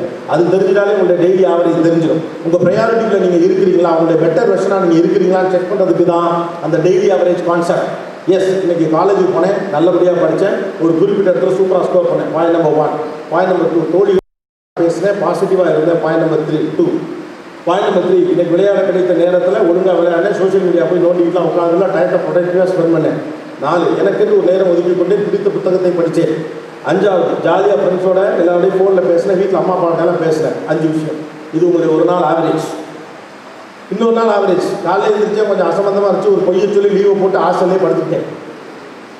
ஃபோனை நோண்டிக்கிட்டே உட்காந்துக்கிட்டே இருந்துட்டு எல்லாத்தையும் பார்த்து அதுவே ஸ்ட்ரெஸ் ஆகிடுச்சு. அதுக்கப்புறம் என்ன செய்யறது தெரியாமல் உருண்டு புரண்டு படுத்தேன். பசி இருக்கிற மாதிரி இருந்துச்சு, அது இருந்தாலும் போய் சாப்பிடவே இல்லை. தோழிகள் தான் எரிச்சலை காட்டிக் கொண்டே இருந்தேன். பிடிக்காத விஷயம் என்று தெரிந்து கொண்டை செய்தேன். இதுதான் உங்களுடைய டெய்லி ஆவரேஜாக இருக்குன்னா நீங்கள் சரியான பெட்டர் வெர்ஷனில் இல்லைன்னு அர்த்தம். இன்றைக்கி இருக்கக்கூடிய சேலஞ்ச் என்ன தெரியுமா, உங்களுடைய பெட்டர் வெர்ஷனாக நீங்கள் இருக்க முயற்சி செய்வது தான். வேறு பெருசாலாம் எடுத்துக்கலாம் வேண்டாம். அதை செய்வோம், இதை செய்வோம், இப்படி செய்வோம், அப்படி செய்வோம்லாம் கிடையாது. Be the better version of yourself. Everybody is a successful person in this ground. இந்த உலகத்தில் எல்லாருமே சக்ஸஸ்ஃபுல் பர்சன் தான். நம்ம தான் தேவையில்லாமல் கஷ்டப்பட்டு தோக்க முயற்சி பண்ணோம். மனிதன் படைத்த ஒரு பொருள் வெற்றி பெற வேண்டும் என்று மனிதன் நினைக்கிறாங்க இல்லையா? இந்த லைட்டு நல்லா ஏறிக்கணும், இந்த லைட்டை தயாரிச்சவர் நினச்சிருப்பாங்க. மைக்கு நல்லா சத்தமாக ஒளி வாங்கி இருக்கணும்னு சொல்லி மைக்கு தயாரிச்சவர் பேசியிருப்பார். இந்த போடியத்தை உருவாக்குனவர் ஸ்டர்டியாக இருக்கணும், பிடிச்சி நிற்கிறதுக்கு சரியாக இருக்கணும் நினச்சிருப்பார். இந்த கேமரா உருவாக்குன ஒருத்தர் இது பெட்டரான வீடியோ குவாலிட்டியை கொடுக்கணும்னு நினச்சிருப்பார். கேவலம் மனுஷன் தயாரிக்கிற ஒரு பொருளை சக்ஸஸ்ஃபுல்லாக இருக்கணும்னு மனுஷன் நினைப்பானா, கடவுளோ இயற்கையோ நம்மை உருவாக்கி இருக்கிறது, நம்மை தோற்கவா அது விட்டுவிடும். ஜெயிப்பதுதான் மனிதனுடைய இயல்பு. That is your first nature. Please understand, you guys R born here to be successful. ஆனால் கஷ்டப்பட்டு தோற்கிறதுக்கு தான் நம்ம எஃபோர்ட் எடுக்கும். அதுதான் தேடி தேடி காரணங்கள் எல்லாம் தேடிக்கிட்டே இருக்கும். என்னென்னலாம் நம்மகிட்ட இல்லையோ அதை பற்றி எக்கச்சக்கமான லிஸ்ட் வச்சுருப்போம் இல்லையா? மனிதர்களில் நம்ம தோக்குறப்ப நியாயங்கள் தேவைப்படுது. அப்போ என்ன பண்ணுறோம், என்கிட்ட இது இல்லை, அது இல்லை, அது இருந்திருந்தால் நான் ஜெயிச்சிருப்பேன், இது இருந்தால் நான் வந்திருப்பேன் அப்படிங்கிறதுக்கு அந்த லிஸ்ட்டு தேவைப்படும். நம்முடைய சோம்பேறித்தனங்களுக்கு நியாயம் கட்டுவதற்கும், நம்முடைய இயலாமைகளுக்கு நியாயம் கட்டுவதற்கும், நம்முடைய பொறுப்பில்லாதனத்திற்கு நியாயம் கட்டுவதற்கும் காரணங்களை தேடிக்கொண்டே இருப்பதுதான் இந்த மனசுடைய குணாம்சம். ரைட்டு தானே? நீங்கள் யோசிச்சு பாருங்களேன், உங்கள்கிட்ட என்னென்ன இல்லைன்னு உங்கள் எல்லாருமே ஒரு லிஸ்ட் இருக்கும். எல்லாரும் அடிக்கடி இந்த லிஸ்ட்டை போட்டிருக்கும். எங்கள் குடும்பத்தில் பெருசாக யாருமே படிக்கலை, எனக்கு இங்கிலீஷ் பெருசாக வரலை, என்னுடைய தோழியை போல ஒரு பெரிய பொருளாதார பின்புலத்திலிருந்து நான் வரல, அவங்க வீட்டில் கொடுக்குற சப்போர்ட் எனக்கு கொடுக்கல, அப்புறம் நான் வந்து சின்ன வயசுலேருந்து சாதாரண ஸ்கூலில் தான் படித்தேன், அப்புறம் எனக்கு வந்து நான் நினச்ச பொருள்லாம் வாங்கி தரல, இப்படி பல்வேறு விஷயங்கள் நம்மகிட்ட லிஸ்ட் இருக்கும். ஆனால் உங்கள் ஸ்ட்ரென்த் என்னென்னு என்னைக்காவது கால்குலேட் பண்ணிருக்கீங்களா? How you ever calculate what is your strength? உங்களுடைய பலம் என்னவென்று என்றைக்காவது நீங்கள், ஒன்றும் பிரச்சனை இல்லை, நானாக தான் பேசுகிறேன், அதுவும் தேவையில்லை மேடம், அது சும்மா நான் எழுதிட்டு வந்தது, நான் இங்கே பசங்க கொடுத்தாங்க டைட்டில். என்னைக்காவது have you ever calculated your strength? நீங்கள் என்னைக்காவது அதை யோசிச்சிருக்கீங்களா? உங்களுடைய பலவீனம் என்னவென்று உங்களுக்கு தெரியும், உங்கள் தோழியின் பலம் என்னவென்று உங்களுக்கு தெரியும். அடுத்தவர்களுடைய பலத்தை அளவிடுகிற நீங்கள் என்றைக்காவது உங்களுடைய பலத்தை அளவிட்டு இருக்கிறீர்களா? முக்கியமான விஷயம், இந்த உலகத்தில் உங்களை யார் ஸ்டாருன்னு சொல்லட்டும், சொல்லாமல் போட்டோம், நீ பெரிய ஆள் இல்லைன்னு யார் வேணாலும் சொல்லிட்டு போட்டோம், ஆனால் நீங்கள் உங்களை ஒரு நாளும் சிறுமதியாக நினைத்து விடவே கூடாது. நீங்கள் தான் உங்களுக்கு first star. B a star for your self. இந்த உலகம் உங்களை கொண்டாட வேண்டும் என்று நினைத்தால் நீங்கள் முதலில் உங்களை கொண்டாட தயாராக இருக்கிறது. அப்போ முதல்ல what are the advantages that you have அப்படின்னு உங்கள்கிட்ட ஒரு லிஸ்ட் இருக்கும். உங்களிடம் என்னவெல்லாம் இல்லை என்ற பட்டியல் இருக்கிற போது நீங்கள் தோற்கிற போதெல்லாம் அது உங்களுக்கு சமாதானம் சொல்லிக்கொண்டே இருக்கும். ஆமாம், உங்கள்கிட்ட இது இல்லை, அதனால தான் நீ தோற்று போயிட்ட. அப்போ அந்த பட்டியலை வச்சுக்கிட்டே உங்களுடைய வாழ்க்கையை நீங்கள் ரேட் பண்ணிக்கிட்டே இருக்கப்போ எங்கே மாட்டீங்க அப்படின்னு சொன்னால், அரைமனதோடு திருப்தி அடைஞ்சாலும் உங்களுடைய பெட்டர் வெர்ஷனை நோக்கி நீங்கள் போக முடியாமலே போயிரு. Have you ever calculate that what are your strength? யாராவது யோசிச்சிருக்கீங்களா? பள்ளிக்கூடம் தாண்டி கல்லூரிகளே வந்துக்கூடிய இந்த முதல் நாளில் நீங்கள் எடுக்க வேண்டிய மிக முக்கியமான விஷயம் இது ஒன்று தான். என்னுடைய ஸ்ட்ரென்த் முதல்ல கண்டுபிடிக்கும். மனுஷன் அடுத்தவங்களுடைய ஸ்ட்ரென்த் தான் எப்போதுமே கண்டுபிடிக்கும். நம்முடைய ஸ்ட்ரென்த்தை நம்ம கண்டுபிடிச்சே கிடையாது. மனிதர் எல்லாருக்கும் ஒரு ஸ்ட்ரென்த் இருக்கும். அந்த unique strength, what is your natural fitness, இயல்பாகவே கொடுக்கக்கூடிய அறிவும் திறனும் என்னென்று ஆய்ந்து கண்டுபிடிப்பது தான் மனிதன் தனக்குள்ளே தேட வேண்டிய மிக முக்கியமான விஷயம். யாரோ ஒருத்தருடைய ட்விட்டர் ஐடி எனக்கு தெரியும், நம்ம என்ன பண்ண போகிறோம்? உலகத்தில் ஏதோ ஒரு மூலையில் இருக்க ஒரு பிரபலமான நபரை ஃபாலோ பண்ணி இப்போ நம்ம என்ன பண்ண போகிறோம்? ரைட்டு தானே? உலகத்தில் இருக்கக்கூடிய எல்லாவற்றையும் அறிந்து வைத்திருக்கிற நீங்கள் உங்களை பற்றி அறிந்து வைத்திருக்கலாம் என்ற ஒரு ஆக முக்கியமான கேள்வி இருக்கிறது. அந்த கேள்விக்கு உங்கள்கிட்ட பதில் இருக்கும் என்றால் எந்த தடை வந்தாலும் அந்த பதில் அதை உடைத்து கொண்டு போகும். முக்கியமான விஷயம், நம்ம எல்லாத்தையும் உயிர். உங்கள் கூட ஆஸ்பத்திரியில் பக்கத்து வீட்டில் பிறந்த ஒரு பாப்பா நீங்கள் பிறக்கும்போது செத்து போச்சு, ரைட்டா? அப்போ நம்ம உசுரோடு இருக்கிறதே முதல் அட்வான்டேஜ். நிறைய பேர் உசுரோடு இல்லை, இப்போ பேசிட்டு இருந்த நிமிஷம் எவனோ செத்து போயிட்டான், எவனோ ஒருத்தர் பிறந்துட்டான். அப்போ முதல்ல உயிர் இருக்கு, ரைட்டா? உங்களோட 8ஆம் கிளாஸ் வரைக்கும் படித்த உங்களுடைய கிளாஸ்மேட்டு 9ஆம் கிளாஸில் ஏதோ ஒரு நெருக்கடியாலேயோ பொருளாதாரத்திலேயோ குடும்பத்தில் சிக்கல் ஏற்பட்டதுனாலேயே பாதியிலேயே படிப்பை நிறுத்திட்டு திருப்பூர்லேயே ஈரோட்டுக்கும் வேலைக்கு போயிடுச்சு. அப்படி இல்லாமல் இவ்வளவு கஷ்டப்பட்டு தன்னுடைய சொத்தை எல்லாத்தையும் கூட விற்று எப்படியாவது பிள்ளைகளை கரை சேர்க்கணும் நீங்கள் கொண்டாந்து உங்கள் அப்பா அம்மாலாம் விட்டுருக்காங்கல்ல. The biggest second advantage that what you have having such a great parents. இல்லையா? எல்லாத்துக்கும் ஆசைப்படுறாங்க. 9ஆம் வகுப்பில் இடைநிறுத்தம் செய்த அந்த பிள்ளையோட அப்பாவுக்கும் அதுதான் ஆசை. பாவம் அவரால் முடியாமல் போச்சு. ஆனால் அதெல்லாம் தாண்டி இந்த இடத்துல வந்து நீங்கள் உட்காந்துருக்கீங்களா, that is your second biggest advantage, right? இப்படி உங்கள்கிட்ட எனக்கு தெரியாத எத்தனை அட்வான்டேஜ் இருக்குது முதல்ல நீங்கள் கால்குலேட் பண்ணுங்கள். Count your advantages. You have to decide your future based on that what you can, not what you have. உங்கள் கையில் என்ன இருக்கிறது என்ற அடிப்படையிலிருந்து உங்களுடைய எதிர்காலத்தை நீங்கள் தீர்மானிக்க முயற்சித்தால் தோற்று தான் போவீங்க. உங்களால் என்ன முடியுங்கிற அடிப்படையிலிருந்து எதிர்காலத்தை பாருங்கள். நீங்கள் என்னை பற்றி கேட்டதுனால இதுக்கான எக்ஸாம்பிளாக நான் என்னையவே எடுத்துக்கிறேன். I am not a great successful person, அது வேறு விஷயம். ஆனாலும் குறைந்தபட்சம் உங்களை போன்ற ஒரு பொருளாதார சமூக பின்னணியிலிருந்து வந்ததுனால சொல்றேன். ஆங்கிலம் பெரிய அளவுக்கு தெரியாமல் சென்னையில் வந்து இறங்கிய ஒரு பையன் தான். தொலைக்காட்சியில் நிருபராக வேண்டும். ஆனால் டெல்லியிலிருந்து வரக்கூடிய ஆட்களிடம், வெளிநாடுகளிலிருந்து வரக்கூடிய ஆட்களிடம் ஏர்போர்ட்டில் போய் இங்கிலீஷில் எப்படி கேள்வி கேட்கறதுக்காக இங்கிலீஷ் தெரியாமல் நம்ம என்னடா பண்ணுறது தடுமாறி சென்னையை பார்த்து பயந்து போய் உட்கார்ந்தார். முறையாக சென்னைக்கு போகிற போது என்னுடைய நண்பர்கள்லாம் சொல்லியிருப்பாங்க, போகிற வழியில் விமான நிலையம் இருக்கும், ஏர்போர்ட்டில் ஃப்ளைட்லாம் நீ பார்த்துக்கிட்டே போனாங்க. நான் கெண்டியில் போய் தான் முடித்தேன். ஏர்போர்ட்டே நான் பார்ப்பேன். ஏர்போர்ட்டே பார்க்காதவங்க ஏர்போர்ட்டில் போய் இன்டர்வியூ பண்ணுறாங்கன்னா எப்படி பண்ண முடியும்? Because I know what are my failures. எனக்கு இங்கிலீஷ் தெரியாது, பெரிய அளவுக்கு தெரியாது, ஓரளவுக்கு புரியுமே ஒழிய 12 டென்ஸ் கரெக்டாக படித்த ஸ்டேட் போர்டு பையனா. ஆனால் இங்கிலீஷ் தெரியுங்கிற விஷயம் எனக்கு தெரியாது. எனக்கு இங்கிலீஷ் தெரியும், ஆனால் அது தெரியும் எனக்கு தெரியாது. தெரியாதுங்கிற விஷயம் எனக்கு தெரியும். என்கிட்ட என்னவெல்லாம் இல்லைங்கிறது எனக்கு தெரியும். ஆனால் விதி வெளியது ஏதோ ஒரு கடத்தில் அப்படி போயிட்டு சென்னையில் எல்லாம் பிடிச்சி கஷ்டப்பட்டு ஒரு வேலையிலலாம் சேர்ந்தாச்சு. ஆனாலும் கூட வாய்ப்புகள் இருந்தபோது கூட பெரிய பெரிய இடங்களுக்கு பேட்டி எடுக்க செல்வதற்கு ஒரு தயக்கம் எனக்கு எப்போதுமே இருந்திருக்கிறது. காரணம் என்னை பற்றி நான் வைத்திருந்த மதிப்பீடு அப்படிப்பட்டது. அப்போ நான் என்ன நினச்சேன்னா, எங்கிட்ட இருக்கிறத வச்சு தான் நான் வளர முடியும் அப்படின்னு நினச்சேன். அப்போ எங்கிட்ட இப்போ எதுவுமே இல்லையே.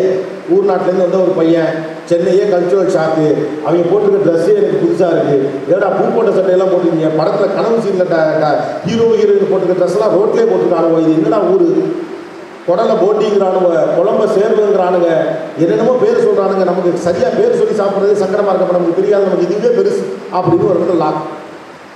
அப்படி தடுமாறி பல்வேறு முக்கியமான இடங்களுக்கு போகாமல். ஆனால் ஒரு செய்தி சேகரிப்பு இடத்துல நீங்கள் இருக்கிறப்ப மேலும் மேலும் வளரணும்னா பெரிய பெரிய பேட்டிகளை சந்திக்கணும், பெரிய பெரிய நபர்கள் எல்லாம் பேட்டி எடுக்கணும். ஒரு வருஷம் தத்தகா புத்தகான் போராடி கடைசியில் அடிச்சு தூக்கியாச்சு. ஏர்போர்ட்டுக்கெலாம் போகிறதுலாம் எந்த பயமும் கிடையாது, இங்கிலீஷில் போய் கேள்வி கேட்க எந்த பயமும் கிடையாது. ஸோ அப்போ அந்த ஒரு வருஷத்தில் இங்கிலீஷை பயங்கரமாக படித்து ஸ்போக்கன் இங்கிலீஷ் கோர்ஸ் போய் அதெல்லாம் ஒரு மண்ணு இல்லை. சில உண்மைகளை கண்டுபிடிச்சேன். மொதல் உண்மை, மெட்ராஸில் பூரா பேர் இங்கிலீஷை தப்பு தப்பாக தான் பேசுவோம். நம்மளும் பேசுவோம், புரிஞ்சா போதும். இங்கிலீஷ் ஒழுங்காக பேசுகிறேன் எவனா பொண்ணு கொடுக்கலன்னா, தமிழ் நல்லா பேசுகிறவங்க பொண்ணு எடுத்துக்கும் தொலைஞ்சிட்டு போகுது, கேட்போம்டா அப்படின்னு கேட்க ஆரம்பிச்சேன். முதல் பயம் போச்சு. இந்த உலக எரிதல்னு சொன்னல, உங்களை கொண்டு போய் ஒரு இடத்துல விடுறப்ப அதுக்கான தகுதி நமக்கு கிடைச்சிருக்காங்க. அப்போ முதல்ல கண்டுபிடிச்சது என்னன்னு கேட்டால், என்னிடம் இல்லை என்று நினைத்துக் கொண்டிருந்தேன். அதுதான் பொதுவான தகுதியாகவே இருந்திருக்கிறது. எல்லாரும் நம்மள மாதிரி போராடிட்டு இருக்கான், வெளியூர்லேருந்து வந்து கஷ்டப்பட்டு போராடிட்டு இருக்கான். ஒவ்வொருத்தரும் முடிஞ்ச வரைக்கும் இங்கிலீஷ் பேசி ஏதோ ஒன்று பண்ணுறான்.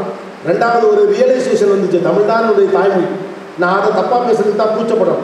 என் வேலை நிமித்தமாக நான் ஒரு இங்கிலீஷை பேசுறதுல தப்பு தப்பாக இருந்தால் ஹாவினா இருந்தானே ஏற்றவனுக்கு முன்னால் இருக்கவனுக்கு புரிஞ்சா சரி. 12 டென்ஷன் உனக்கு எந்த டென்ஷன் தெரியுமோ அதில் நீ பேசு, எனக்கு தெரிஞ்ச டென்ஷனை நான் பேசுறது மைக்க போட்டே கேள்வியை கேட்டே பதில் சொல்லணும். மூணாவது, அதை விட முக்கியமான விஷயம், இவங்கெல்லாம் வெளிநாட்டிலேருந்து வர்றதுனாலையும் வெளி மாநிலத்திலேருந்து வர்றதுனாலையும் ஏர்போர்ட்டில் ஃப்ளைட்டில் இறங்கி வர்றதுனாலையும் அவங்களுக்கு இங்கிலீஷ் தெரியும். நான் நினச்சது தான் உலகத்திலேயே ஆகப்பெரிய காமன். நமக்கு தெரிஞ்ச தத்தக்கா புத்தகா கூட அவங்களுக்கு தெரியல, சாரின்னு சொல்லிட்டு போயிட்டாங்க. அடப்பாவீங்களா, இது தெரிய ஒரு வருஷம் ஆகிப்போச்சு அப்படின்னு சொல்லி. ஸோ நம்மகிட்ட என்ன இருக்கோ அதை வச்சு ஃபியூச்சரை டிசைட் பண்ணாதீங்க, என்ன முடியும்னு நினைக்கிறேன். உங்களுக்கு என்ன முடியும் நீங்கள் நம்பணுனாலே உங்களை பற்றின உயர்வான மதிப்பீடு முதலில் உங்களுக்கு வர வேண்டும். அதனால தான் சொன்னேன், respect yourself first, love your self first. வாழ்க்கையில் முதல்ல உங்களை நீங்கள் நேசிக்கலன்னு வச்சுக்கலாம், அடுத்து உங்களை நேசிக்கவே முடியாது. நம்மளுடைய கான்ட்ரடிக்ஷன் பிரச்சனையே என்ன தெரியுமா, நான் ஒன்று செய்ய மாட்டேன் ஆனால் அந்த உலகம் எனக்கு இதை செய்யணும் அப்படின்னு எதிர்பார்ப்பேன். நான் ஒரு தகுதியான நம்ப மாட்டேன், ஆனால் என்னுடைய தகுதி பற்றி அடுத்தவர் பேசுகிற போது எனக்கு கோபம் வருது. நான் அழகான ஆள், பொருத்தமான ஆள் நம்ப மாட்டேன், ஆனால் மற்றவருடைய அழகை பற்றியோ என்னுடைய குணாதிசயங்கள் பற்றி பேசினாலும் எனக்கு கோபம் வருது. என்ன யாரு, don't expect anybody's approval for your success. உங்களை யாரும் அப்ரூவ் பண்ணுங்கிற எந்த அவசியமும் கிடையாது. உனக்கு திறமை இருந்தா ஏறி அடிச்சுட்டு போயிட்டு யாரும் நமக்கு அங்கீகாரம் தர வேண்டும் என்ற எந்த அவசியமும் இல்லை. யாரும் உங்களை தடுக்கலாம் முடியாது. தடுத்தா எவ்வளவு வேண்டிக்கு வந்திருக்க முடியும், அதெல்லாம் ஒரு மித்து தான். அப்புறம் அடுத்த முக்கியமான விஷயம், அந்த பொண்ணு கேட்டதுக்காக சொல்றேன், நீங்கள் பைக் ஓட்டுங்க, இல்லை ஸ்போர்ட்ஸில் போங்க, எதில் வேணாலும் போங்க, ஆனால் இந்த பழைய கான்செப்ட்லேருந்து கொஞ்சம் வெளியில் வாங்க. அந்த பொண்ணு உங்களுடைய பர்செப்ஷன் அபவுட் வேர்ல்டுன்னு கேட்டாங்க. This is my perception, maybe some of them feel wrong, but at the same time I just wanted to share with people. After all, you guys are my next generation, so I have the responsibility to share with people. Don't compare your success and talent with me. ஆண் உங்களுக்கு போட்டியாளனே கிடையாது. எப்படி ஆண் உங்களுக்கு ஒரு போட்டியாளராக இருக்க முடியும்? ஆணை எப்பொழுது நீங்கள் போட்டியாளராக கருதி அவர் செய்ய வேண்டியதை செய்து அவரை ஜெயிக்கிறதா உங்களுடைய வெற்றி நீங்கள் நினைச்சீங்கன்னாவே நீங்கள் வீக்காக இருக்கீங்கன்னு அர்த்தம். ரெண்டு பேரும் சமபலம் பொருந்திய சாதாரண நபர்கள் தானே. அசகாய சூழல்களாக ஆண்கள் அறிமுகப்படுத்தப்பட்ட ஒரே காரணத்தினால ஆணை தோற்கடிக்கிறது தான் இருக்கிற மிகப்பெரிய வெற்றி நீங்கள் நினைத்துக் கொண்டிருப்பது தான் இருக்கிறதுலேயே பாலிடிக்ஸ். ஆணையும் பெண்ணையும் சேர விடாமல் தடுப்பதுதான் பாலிடிக்ஸ். 8ஆம் கிளாஸ் மேலே படிக்க வேணாலும் உங்கள் வீட்டில் ஒரு பாட்டி சொன்னப்போ என் பிள்ளைய உசுரை கொடுத்தாது படிக்க வைப்பேன்னு சொன்ன உங்கள் அப்பா ஒரு ஆம்பளை தான், மறக்க வேண்டாம் இல்லையா? நான் டிகிரி முடிச்சிட்டப்பா, பிஜி நான் வேலை பார்த்துக்கிட்டே படிக்கிறேன், தங்கச்சிக்கு காலேஜுக்கு போட்டுன்னு காலையில் வாசலில் கொண்டாந்து பைக்கில் இறக்கி விட்டு போனாலும் அவங்க அண்ணன் அவன் ஒரு ஆம்பளை இல்லையா? நாங்கள் ஏதோ கிண்டலும் கேள்விமா பேசுவோம்டா, ஆனால் அது எங்கள் காலேஜுக்குள்ள அடுத்தவன் வம்புடுத்தா விட மாட்டோம், வீடு வரைக்கும் கொண்டு போய் பத்திரமா விடுவோம்னு சொல்கிற உங்கள் நண்பன் ஒருத்தர் இருக்கான்ல, அவன் ஆம்பளை தான். This is my perception. ஏன்னா ஆணையும் பெண்ணையும் பிரித்து வைப்பது அரசு. வீடுகள்லேயே இந்த அரசியல் நடக்கும். அம்மாவுக்கு ஆம்பளை பிள்ளை, அப்பாவுக்கு பொம்பளை பிள்ளை. நீங்கள்லாம் ஏதோ ஒரு கதை சொல்லிட்டு இருக்கீங்கல்ல, ஆண் பிள்ளைக்கு கொடுக்கக்கூடிய முக்கியத்துவம் வீடுகளுக்கு கொடுக்கப்படுவதில்லை. அதுக்கு அம்மாக்களை நான் எப்போதுமே குற்றம் சாட்டியிருக்கேன். வெறி சமூகத்திலே ஆணுக்கும் பெண்ணுக்கும் சம உரிமை வேண்டும் என்றால் ஒரு பெண்ணை உடமையாக பாதிக்க முடியும் என்ற எண்ணத்தை ஒரு வீடு ஒரு ஆண் பிள்ளைக்கு கொடுத்து விடவே கூடாது என்பதுதான் நான் தொடர்ச்சியாக சொல்றேன். I can take it for granted. எப்போது அம்மா மறுத்த பிறகு அப்பா அதை செய்ய தயாராக இருக்கிறாரோ அந்த வீட்டிலே சிக்கல். அம்மாவுக்கு அதிகாரம் இல்லை என்று சொல்லப்படக்கூடிய ஒரு வீடு முழுக்க முழுக்க ஆண்மையும் செய்யப்பட்ட வீடு. உங்கள் பெண் பிள்ளைகள் நீங்கள் செய்ய வேண்டிய முக்கியமான விஷயம், அப்பா பிள்ளைகளாக இருந்து விட்டு போங்கள். அம்மா ஒரு தீவிரமான முடிவெடுத்த பிறகு லாஸ்ட் மினிட்ல அப்பா கேஷுவலாக அவ்வளோ அதெல்லாம் இல்லை, பரவாயில்ல நீ போ அப்படின்னு சொல்லிட்டு அம்மாவுக்கு என்ன மரியாதை? அப்போ அதெல்லாம் நீங்கள் ஏன் அலோவ் பண்ணிக்கிட்டே இருக்கீங்க? உங்களை தட்டி கொடுக்கறது என் விருப்பம், ஆனால் உண்மையை சொல்றதுக்கு தான் நான் இங்கே வந்திருக்கேன். ரைட்? இந்த இடம் என்பது நீங்கள் எனக்கு கொடுத்த இடம். இந்த இடத்துல வந்துட்டு உங்களை சிங்கப்பெண்ணேன்னு சொல்லி கைத்தட்டு வாங்கி போது எனக்கு ரொம்ப நேரமும் ஆகாது. ஆனால் நான் நல்லவன் பெறட்டுன்னு நினச்சதே கிடையாது. நல்லவனாக இருந்தால் போதும், உண்மையை தான் சொல்வேன். இப்போ வேலை ஏற்றுக்க முடியாட்டியும் அப்புறமா நீங்கள் யோசிக்கிறப்ப சில ரியாலிட்டிஸ் இருக்கு. நமக்கு தேவைப்படக்கூடிய உரிமைகளை நாமே கேட்டு பெறலைன்னா எப்படி? உங்களுக்கு உரிமை என்று நினைக்கக்கூடிய உங்கள் வீட்டில் இன்னமும் ஒடுக்கப்படுகிற அம்மாக்கள் பற்றி எப்போது குரல் எழுப்பணும். அம்மாவை இப்படி நீங்கள் நடத்தாதீங்க. வீட்டில் இருக்க பெரியவங்கள்ட்ட சொல்ற துணிச்சல் என்னைக்கு அந்த வீட்டு பெண்களுக்கு வருதோ அன்னைக்கு அந்த வீட்டு பெண்களை எப்படி நடத்தணுங்கிற முறைமை ஆணுக்கு தானா வந்துடும். You are the guys have to make a change. அது அந்த சாவி உங்க கையில தான். நீங்க என்ன சிப்ளிங் சண்டையே போட்டுக்கிட்டு அம்மாக்களுக்கும் அப்போ அன்பார்ச்சுனேட்டாக அந்த சமூகம் இன்னமும் பெண்ணுக்கு அந்த நம்பிக்கையை கொடுக்கல. அம்மாக்கள்லாம் ஆண் பிள்ளைகளை கையில் எடுத்து வச்சுக்கிறாங்க. தன்னுடைய கணவருக்கு பிறகு தந்த ஆண் பிள்ளை தான் தன்னை காப்பாற்றணும் இன்னமும் அம்மாக்கள் நம்புறாங்க. நான் ரியாலிட்டியில் குறைஞ்சபட்சம் என்னுடைய தொலைக்காட்சி நிகழ்ச்சி வழியாக நான் நிறைய குடும்பங்களை சந்திக்கிறேன், நிறைய பேரை பார்க்குறேன். இன்னைய தேதிக்கு அம்மா அப்பா வச்சு காப்பாற்றுற ஆம்பளை பிள்ளைங்களை விட அம்மா அப்பா பார்த்துக்கிற பொம்பளை பிள்ளைங்க இன்னைக்கு தான் அதிகம்.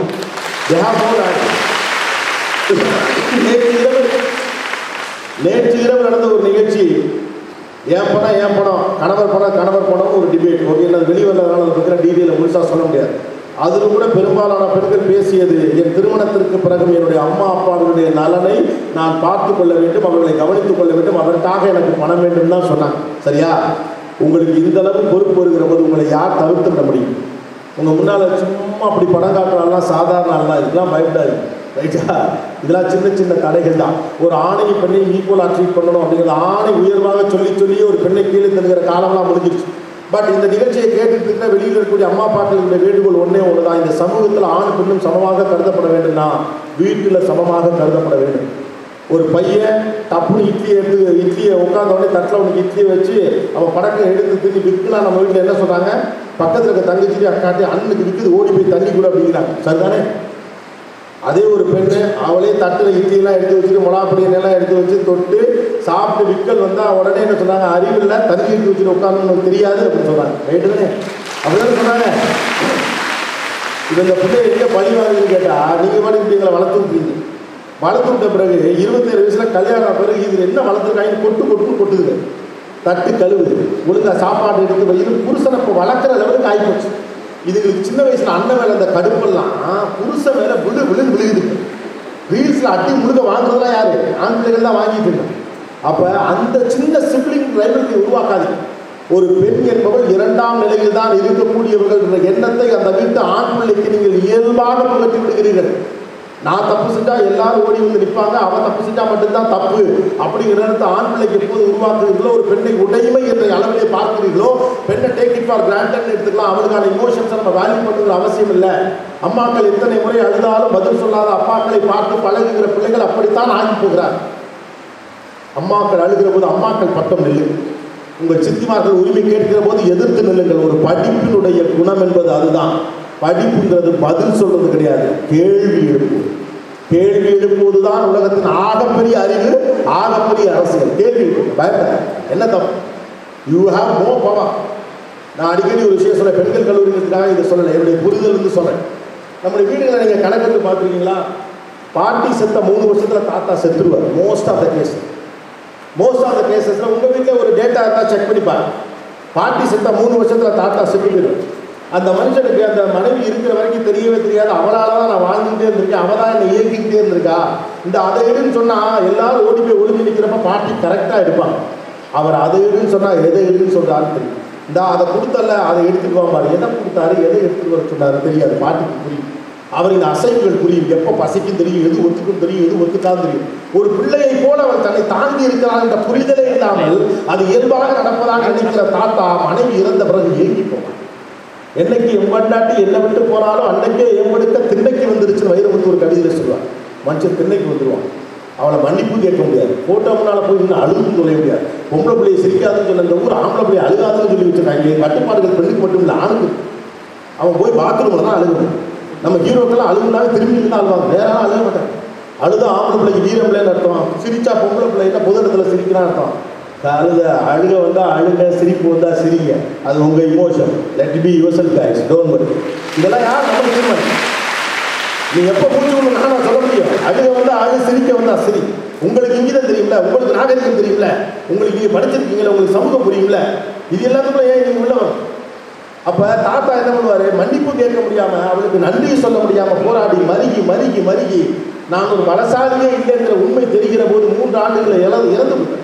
ஆனால் நீங்கள் கவனிச்சு பாருங்கள், நம்முடைய வீடுகளில் 55 வயசில் தாத்தா செத்து போயிடுவார், பாட்டிக்கு 48 வயசு, 50, 52 வயசு. வெளி உலகமே பார்க்காத ஆளாக இருப்பாங்க. வெளியில் போய் காய்கறி வாங்கிட்டு வரது கூட தாத்தா தான் வாங்கி வந்து கொடுத்துருப்பாரு. பிள்ளைகளை பள்ளிக்கூடத்துக்கு அந்த தான் கூட்டிகிட்டு போயிருப்பார். நல்லது கெட்டது எதுவுமே தெரியாது. கொடுக்குற காசை வச்சு குடும்பம் நடத்துறது எப்படிங்கிறது மட்டும்தான் தெரியும். அப்படிப்பட்ட ஒரு பெண்ணாக இருந்தவர் வீட்டில் ஒரு பொம்பளை பிள்ளைக்கு பையன் படிச்சுக்கிட்டு இருப்பான். இன்னொரு பொண்ணு கல்யாணத்துக்கு தயாராக இருக்கும். தாத்தா திடீர்னு செத்து போயிருப்பார் அந்த கட்டத்தில்.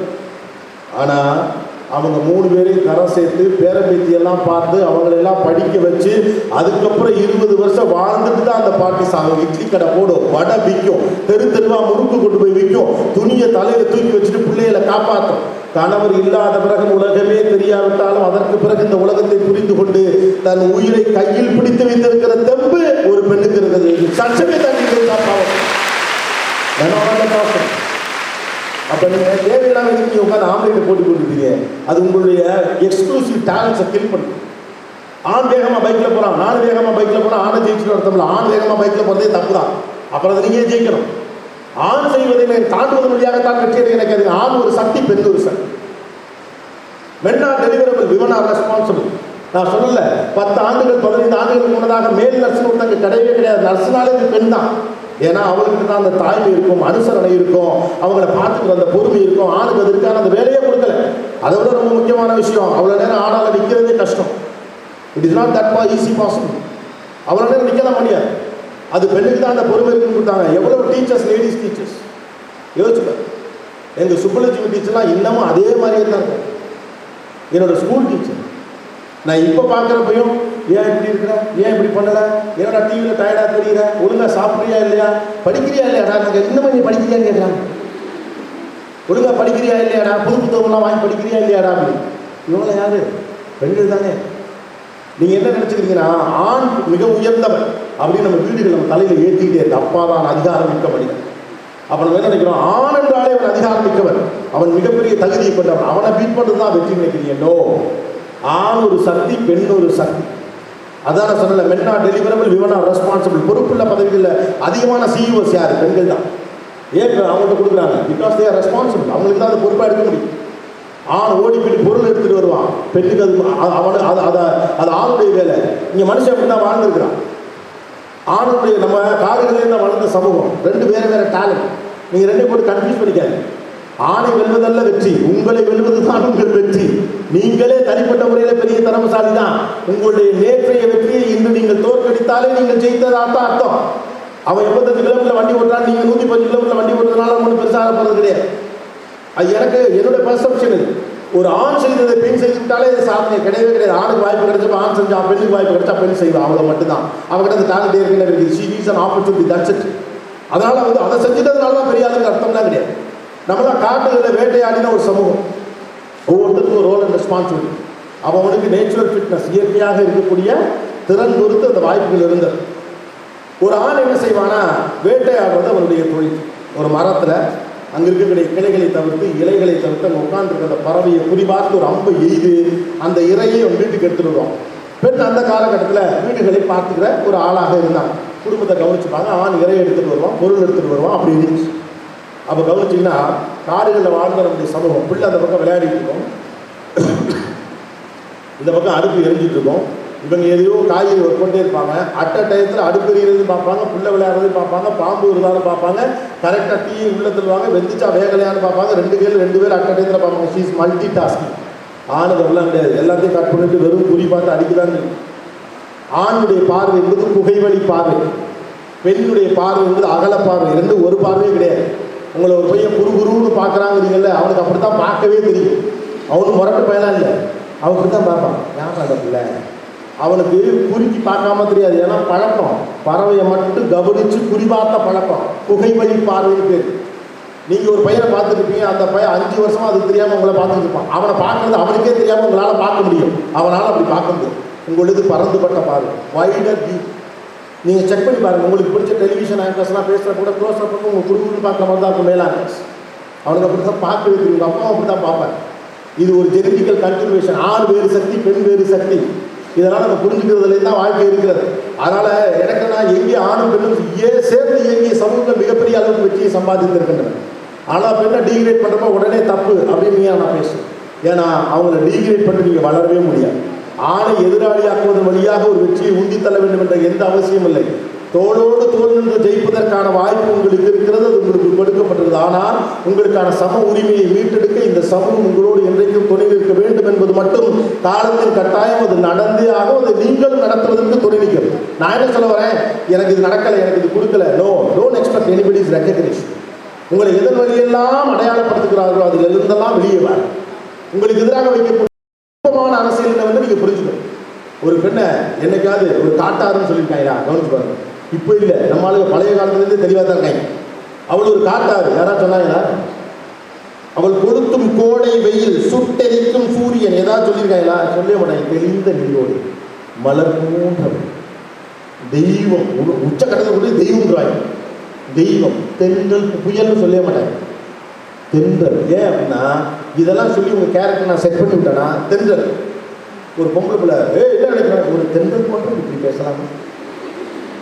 எனக்கு எதிராக ஒரு அணிந்து கிடைக்கல தட்டி கேட்க ஒரு தெளிந்த நீரோடு இப்படி சலம்பலாமா? இதெல்லாம் உங்களுக்கு எதிராக வைக்கப்படக்கூடிய வர்ணனைகள், ரைட்டா? இதெல்லாம் உங்களுடைய கேரக்டரை நீ இப்படி தான் வச்சுக்கிறோம், உன்னை இப்படியே பொத்தி பத்திரமா இப்படியே இருந்துட்டு என்னை கேள்வி கேட்கலாததுக்காக வைக்கப்பட்ட வர்ணனைகளிலிருந்து வெளியே வாருங்கள். உங்களை அழகு பதுவை என்று சொல்லுகிறவன் வார்த்தையை தாண்டி உன் அறிவில் மயங்கி கிடக்கிறேன் என்று சொல்லுகிறவன் தான் உங்களுக்கான ஆம்பளை. இஸ் யுவர் காய். The person who respects your talent is your man. அதுதான் நம்மளை எக்ஸைட் பண்ணும். ஒரு பெண்ணுக்கு ஆணின் அறிவு எக்ஸைட் பண்ணும் இல்லையா? ஒரு அறிவாளியை பார்த்தா உங்களுக்கு ஒரு சின்ன எக்ஸைட்மெண்ட் இருக்கா இல்லையா? What ever said and man is talented, is brilliant. அந்த மனப்போக்கு பெண்ணை நோக்கி ஆணுக்கும் வரக்கூடியதாகத்தான் நீங்கள் பார்க்கணும்.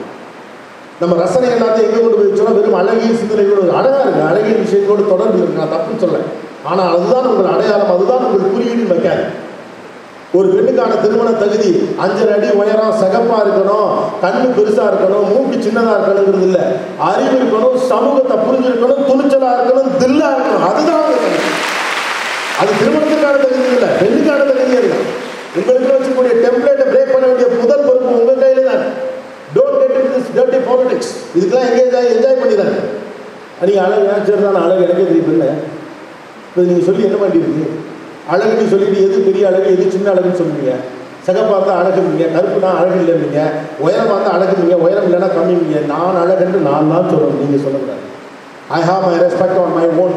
That's why sir respect yourself. தன்னை கொண்டாடாதவன் அடுத்தவனை கொண்டாடி எந்த புண்ணியமும் கிடையாது. உங்கள் மீது உங்கள் மதிப்பீடு என்ன என்பதை பொறுத்து தான் அடுத்தவர் உங்கள் மீதான மதிப்பீடுகளை வைக்கப் போகிறார். அதுக்காக எல்லாவற்றையும் தாந்தோன்றித்தனமாக எதிர்ன்னு நான் சொல்லலை. சமூகத்தின் மீது சரியான புரிதலோடு இருங்கள். Please understand what is your strength. And அந்த சதர் important cases most of the time it is stronger than that what you believe. நிறைய நேரங்கள் அப்படி தான், ஆணுக்கும் அப்படி தான், பெண்ணுக்கும் அப்படி தான். பல நேரங்களில் நீங்கள் நினைப்பதை விட எங்களுக்கு பலசாய். ஆனால் பல நேரங்களில் நம்ம அண்டர் எஸ்டிமேட் தான் பண்ணுவோம். இதனால் கையாளவே முடியாது. உங்கள் அக்கா ஒருத்தங்க சமீபத்தில் கல்யாணமானவங்க இருப்பாங்க. அவங்க வீட்டில் உங்கள் அம்மா என்னென்னலாம் சொல்லிட்டு இருப்பாங்க உங்களுக்கு ஞாபகம் இருக்குது. நீ போகிற இடத்துல எப்படி பழைக்க போகிறே தெரியல, ஒன்றுமே தெரியல, எப்படி நீ ஒரு குடும்பத்தை நிர்வாகம் பண்ண போகிறீங்க, நீ எல்லாம் என்னத்தை கிழிக்க போகிற, போகிற இடத்துல கெட்ட பேர் வாங்கி கொடுக்க போகிற, என் சம்மதி விட்டாலும் என்னை கூப்பிட்டு என்ன பிள்ளை ஒருத்தருக்கேன்னு கேட்க போகிறாங்கன்னு தினந்தோறும் அம்மா சொல்லிட்டு இருந்திருப்பாங்க. அவங்களுக்கு தெரிஞ்ச வரைக்கும் சக்ஸஸ்ங்கிறது ஒரு வீட்டில் போய் குடும்பம் நடத்துறது சரி, அவங்க பேராமீட்டர்லேருந்து வச்சுப்போம். ஆனால் அதே அம்மா 2 வருஷத்துக்கு சொல்லுவாங்க, என் பிள்ளையா எப்படி குடும்பம் நடத்துது, நாமளும் எப்படி நடத்தணும். அந்த வீடியோ சொல்லி வச்சு கேட்குது, எப்படி பண்ணீங்க, அது உங்கள் ஸ்ட்ரென்த்தா என்ன? வேரோடு பிடிங்கி நட்டாலும் வேறொரு இடத்தில் கிளை விட்டு தலைக்கும் தகுதி ஒரு பெண்ணுக்கு இயல்பாகவே. That's a strength. அது நீங்கள் நம்பி ஒரு சீன் நம்ம யோசிப்போமா? ஒரு கல்யாணம் முடிஞ்ச உடனேயும் பையன் அழுகிறான். அவனை கூட்டிக்கிட்டு காரில் அந்த பொண்ணு ஏற்றிக்கிட்டு அவங்க வீட்டுக்கு கூட்டிகிட்டு போய் அங்கே 2 அண்ணன் தம்பி, அவங்க 2 கொழுந்தியா, ஒரு மாமனார் ஒரு மாமியார். இதுக்குள்ளே இவன் வாழணும்னா 3ஆவது நாள் ஒடியாந்துருவான். வந்துருவான்ல. அழுதுகிட்டே டிவி விளம்பரத்தில் வர்ற மாதிரி போகிற அந்த பொண்ணு 6 மாதத்தில் சாவிக்கத்தோடு வீட்டுக்கு வருது. வேறொரு இடத்தில் சென்று இன்னொரு இடத்தில் வாழ்ந்து அவர்களின் அன்பை பெற்று மரியாதையை பெற்று அந்த இடத்தில் ஆட்சியை உங்களால் கைப்பற்ற முடியும் என்றால் இந்த சமூகத்தையும் உங்கள் வசம் கொண்டு வர முடியும். You have the natural strength. நான் உங்களுக்கு பெரிய புரட்சி அதிகம் செய்யன்னு சொல்ல, நீங்கள் யார் என்று தெரிந்து கொள்கிறீங்கன்னு சொல்ல, அவ்வளோ மட்டும். இது விமென்ஸ் காலேஜ் உங்களை புகழணும் அப்படிங்கிறதுக்காக சொல்ல. எனக்கு ஆணும் பெண்ணும் சேர்ந்து இயங்குகிற சமூகத்தின் மீது பெரும் மரியாதை இருக்கு. அதனால நான் திரும்ப திரும்ப சொல்றேன், நீங்கள் ஒரு அறிவுசார் சமூகமாக உங்களை வளர்த்தெடுக்க வேண்டிய அவசியம் இருக்கிறது. நீங்கள் ஒரு ஆணை எப்போதும் முரணாக பார்க்கணுங்கிற அவசியம்லாம் ஒன்றும் இல்லை. சில பேர் இருக்காங்க, எல்லாத்துலையும் எக்ஸப்ஷன்ஸ் இருக்காங்க. பட் ஸ்டில் ஒரு ஆணோடு சேர்ந்து இயங்குகிற, ஒரு ஆண் பெண்ணோடு சேர்ந்து இயங்குகிற, சுயமரியாதைக்கு குந்தகம் வராமல், கௌரவத்திற்கு பிரச்சனை வராமல், மரியாதைக்கு இழுக்கு வராமல் சேர்ந்து நடைபோடுகிற ஒரு வெற்றிகரமான சமுதாயத்தை நோக்கி நீங்கள் எல்லோரும் பயணிக்கணும் அப்படிங்கிறதா என்னுடைய விருப்பம். அதுக்கு தான் நான் சொன்னேன், you guys try to your better version. Understand your choices that what you want, guys want to do. அதை விட ரொம்ப முக்கியமான விஷயம் that time. ஃபர்ஸ்ட் இயர்ல வந்திருக்கீங்க. Nobody is rich enough to buy their past. தன்னுடைய கடந்த காலத்தை விலைக்கு வாங்கக்கூடிய அளவுக்கு யாரும் இந்த உலகத்தில் பணக்காரங்க கிடையாது. காலையில் 6 மணிக்கு நான் எழுந்திரிச்சேன், 6 மணிக்கு ஏர்போர்ட் வந்தேன். அந்த 6 மணிக்கு மேலே என்னால் வாங்கவே முடியாது. எவ்வளோ காசு வச்சுருந்தாலும் தான் அந்த ஃப்ளைட்டு ஓட்டிட்டு வந்த பைலட்டுக்கும் அந்த டயத்தை திரும்ப வாங்க முடியாது, அந்த ஃப்ளைட்டு கம்பெனி ஓனருக்கும் அந்த டயத்தை திரும்ப வாங்க முடியாது. உலகத்தில் ரொம்ப முக்கியமானது டைம். அது எப்போ உங்களுக்கு தெரியுமா? எதையுமே செய்ய நேரம் இல்லாமல் கஷ்டப்பட்டு ஓடிட்டு இருக்கீங்க. அந்த காலகட்டத்தில் பார்த்தீங்கன்னா டைம் இஸ் எவ்வளோ ப்ரீஷியஸ். டைம் கிடைக்கிறப்ப உங்களுக்கு ஃபேவராக பயன்படுத்தும். இந்த உலகத்தின் பெரிய திருட்டு நேரத்துக்கு தான். டிவி உங்கள் நேரத்தை திருடும், செல்ஃபோன் உங்கள் நேரத்தை திருடும், இன்டர்நெட் உங்கள் நேரத்தை திருடும், என்டர்டைன்மெண்ட் உங்கள் நேரத்தை திருடும், சம்பந்தமில்லாத டாக்ஸிக் பீப்புள் உங்கள் நேரத்தை திருடுவான். இந்த உலகத்திற்கு உங்கள் நேரத்தை பத்திரப்படுத்துவதுதான் பணக்காரனுக்கான குறியீடு. If you guys want to be rich, keep your time for your self. உங்களுக்காக மாற்றிக்கிறேன், மேக் இட் ப்ரொடக்டிவ். நம்ம நினைக்கிற நம்ம அதான் நிறைய நேரம் கிடைக்கணும். உங்கள் கையில் எவ்வளோ பணம் இருக்குன்னு கூட உங்களுக்கு தெரியும், உங்கள்கிட்ட எவ்வளோ நேரம் இருக்குன்னு உங்களுக்கு தெரியாது. அடுத்த நிமிடம் நமக்கு இருக்கா இல்லையா நமக்கு தெரியாது. இந்த நிமிடத்தை நீங்கள் என்ன பண்ண போறீங்கிறது நமக்கு இந்த presence is more important. Utilise first. அதை நீங்கள் சரியாக பண்ணிட்டீங்கனாலே போகும். ஏன் நம்மளால் டைம் மேனேஜ் பண்ண முடியல? ஃபோக்கஸ் இல்லை, அதான் பிரச்சனை. இதோட மச்சாம ஃபோக்கஸ். இப்போ ஒரு செல்ஃபோனே எடுக்கணும்னு வச்சுக்கிறேன். I'm not against any gadgets. I accept all kind of technology provided it is not a slave. நான் அந்த கருவிக்கு அடிமையாக இல்லாத வரைக்கும் எல்லா வகையான தொழில்நுட்பத்தையும் நான் ஆதரிக்கிறேன். நான் பூமர்லாம் கிடையாது. I accept all the technologies, respect all the technology and need of an hour. But what is my perception towards that? நமக்கு அந்த புரிதல் இருக்கிறதா அப்படிங்கிறது தான். நம்ம நினைக்கிறோம் ஒரு ஃபோன் எடுக்கலாம், நான் சும்மா தான் இருக்கேன். ஒரு இன்சென்சிபிளாக எய்ம்லெஸ்ஸாக ஸ்டால் பண்ணிகிட்டே இருக்கோம்ல, இது உங்களை எந்த அளவுக்கு டிஸ்டர்ப் பண்ண உங்களுக்கு தெரியாது. நீங்கள் நினச்சிருக்கீங்க சும்மா டைம் பாஸ்க்கு நான் அதெல்லாம் ஸ்டால் பண்ணுறேன். பிரெயின் எல்லாத்தையும் சேவ் பண்ணும், எதுவுமே முழுசாகவும் இருக்காது. பாதி கொச்சன்னு மண்டை முழுங்கிறது தெரியல. நீங்கள் எய்மில் ஸ்டார்ட் பண்ணுறது உங்களுடைய ஃபோக்கஸ் அடிவாங்க. அதனால தான் புத்தகத்தை எடுத்து வச்சுட்டு படி அப்படிங்கிறாங்க. ஒரு எஃபர்ட் எடுத்து டீச்சர்ஸே சொன்னாங்க, புத்தகத்தை விரிச்சு 1/2 மணி நேரம் உட்காந்து படின்னு ஏன் சொல்கிறாங்கன்னா, இட் இஸ் அ ஃபோக்கஸ். ஒரு கேமில் கான்சென்ட்ரேட் பண்ணு, இட் இஸ் அ ஃபோக்கஸ். ஒரு ஆர்டிக்கலை எழுதுறதுக்கு டைம் எடுத்து உட்காந்து எழுது, இட் இஸ் அ ஃபோக்கஸ். கண்ணை மூடி 20 நிமிஷம் ஒரு விஷயத்தை தீவிரமாக யோசி, இட்ஸ் அ ஃபோக்கஸ். குறிவாத்த அது அடி, இட்ஸ் அ ஃபோக்கஸ். ஸ்னூக்கர் விளையாடுங்க, it is a focus. College கல்ச்சர்ஸ்க்காக ப்ரிப்பேர் ஆக 7 பேர் சேர்ந்து ஒரே ஸ்டெப்பாக கரெக்டாக அந்த பீட் வரப்போ எப்படி போடுறதுக்கு தொடர்ச்சியாக ப்ராக்டிஸ் பண்ணி, இட் இஸ் அ ஃபோக்கஸ். இந்த ஃபோக்கஸ் அடிவாங்க வச்சிரும். இந்த இன்சென்சிபிள் அன்கொஸ்டின் ஸ்கிரிப்டிங் நீ நம்பிட்டே இருக்கீங்கல்ல, இது இந்த ஃபோக்கஸ் அடிவாங்க வச்சிரும். நீங்கள் டயத்தை கில் பண்ணாத நினச்சிக்க, no you guys are killing yourself. அதுக்காக என்டர்டைன் வேணாமா, நான் பார்க்க வேணாமா, அதெல்லாம் எல்லாத்தையும் என்ஜாய் பண்ணுங்க. பட் அதுக்கு ஒரு டைம் வச்சுக்கோங்க. ஒவ்வொரு காலகட்டத்திலும் ஒவ்வொரு விதமான தேவைகள் இருந்தது. அதை முந்தைய தலைமுறையால் சரியாக சொல்ல முடியும் இல்லையா?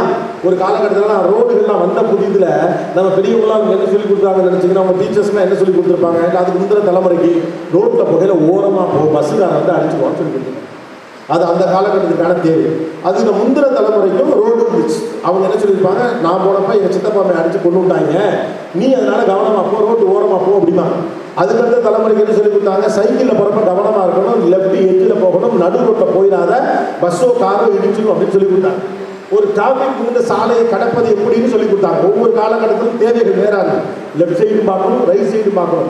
ரைட் சைடு மட்டும்தான் பஸ் வருதுன்னு நினச்சிக்கிட்டு நீ லெஃப்ட் சைடு பார்க்காம போயிடாதப்பா, 2 புறமும் நீ பார்த்து பார்த்து போகணும் அப்படின்னா. ஆரம்பிச்சதை கேட்டால் டப்புன்னு லெஃப்ட் சைடில் ஒதுங்கி கீப் லெஃப்ட்னு சொல்லி கொடுத்துருப்பாங்க இல்லையா?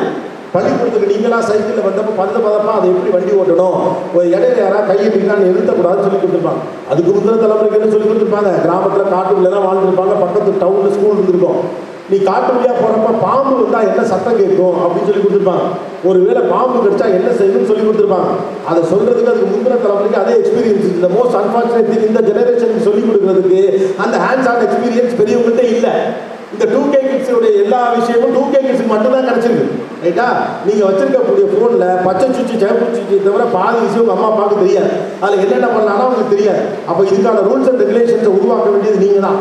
காடுகளின் வழியே பயணப்பட்ட போது கவனமாக பயணிப்பது எப்படின்னு சொல்லிக் கொடுக்க ஒரு தலைமுறைக்கு ஹேண்ட்ஸ் ஆன் எக்ஸ்பீரியன்ஸ் இருந்துச்சு. ரோட்டை எப்படி கிராஸ் பண்ணணும்னு சொல்லிக் கொடுக்க ஒரு ஹேண்ட்ஸ் ஆன் எக்ஸ்பீரியன்ஸ் இருந்துச்சு. இன்னைக்கு உங்கள் கையில் இருக்க கேட்ஜெட்ஸை உங்கள் டயத்தை எப்படி ஹேண்டில் பண்ணணும்னு சொல்லிக் கொடுக்க இவங்கள்ட்ட ஹேண்ட்ஸ் ஆன் எக்ஸ்பீரியன்ஸ் இல்லை. இந்த முந்தின தலைமுறை இன்டர்நெட்டில் விழுந்து கிடந்த தலைமுறை இல்லை.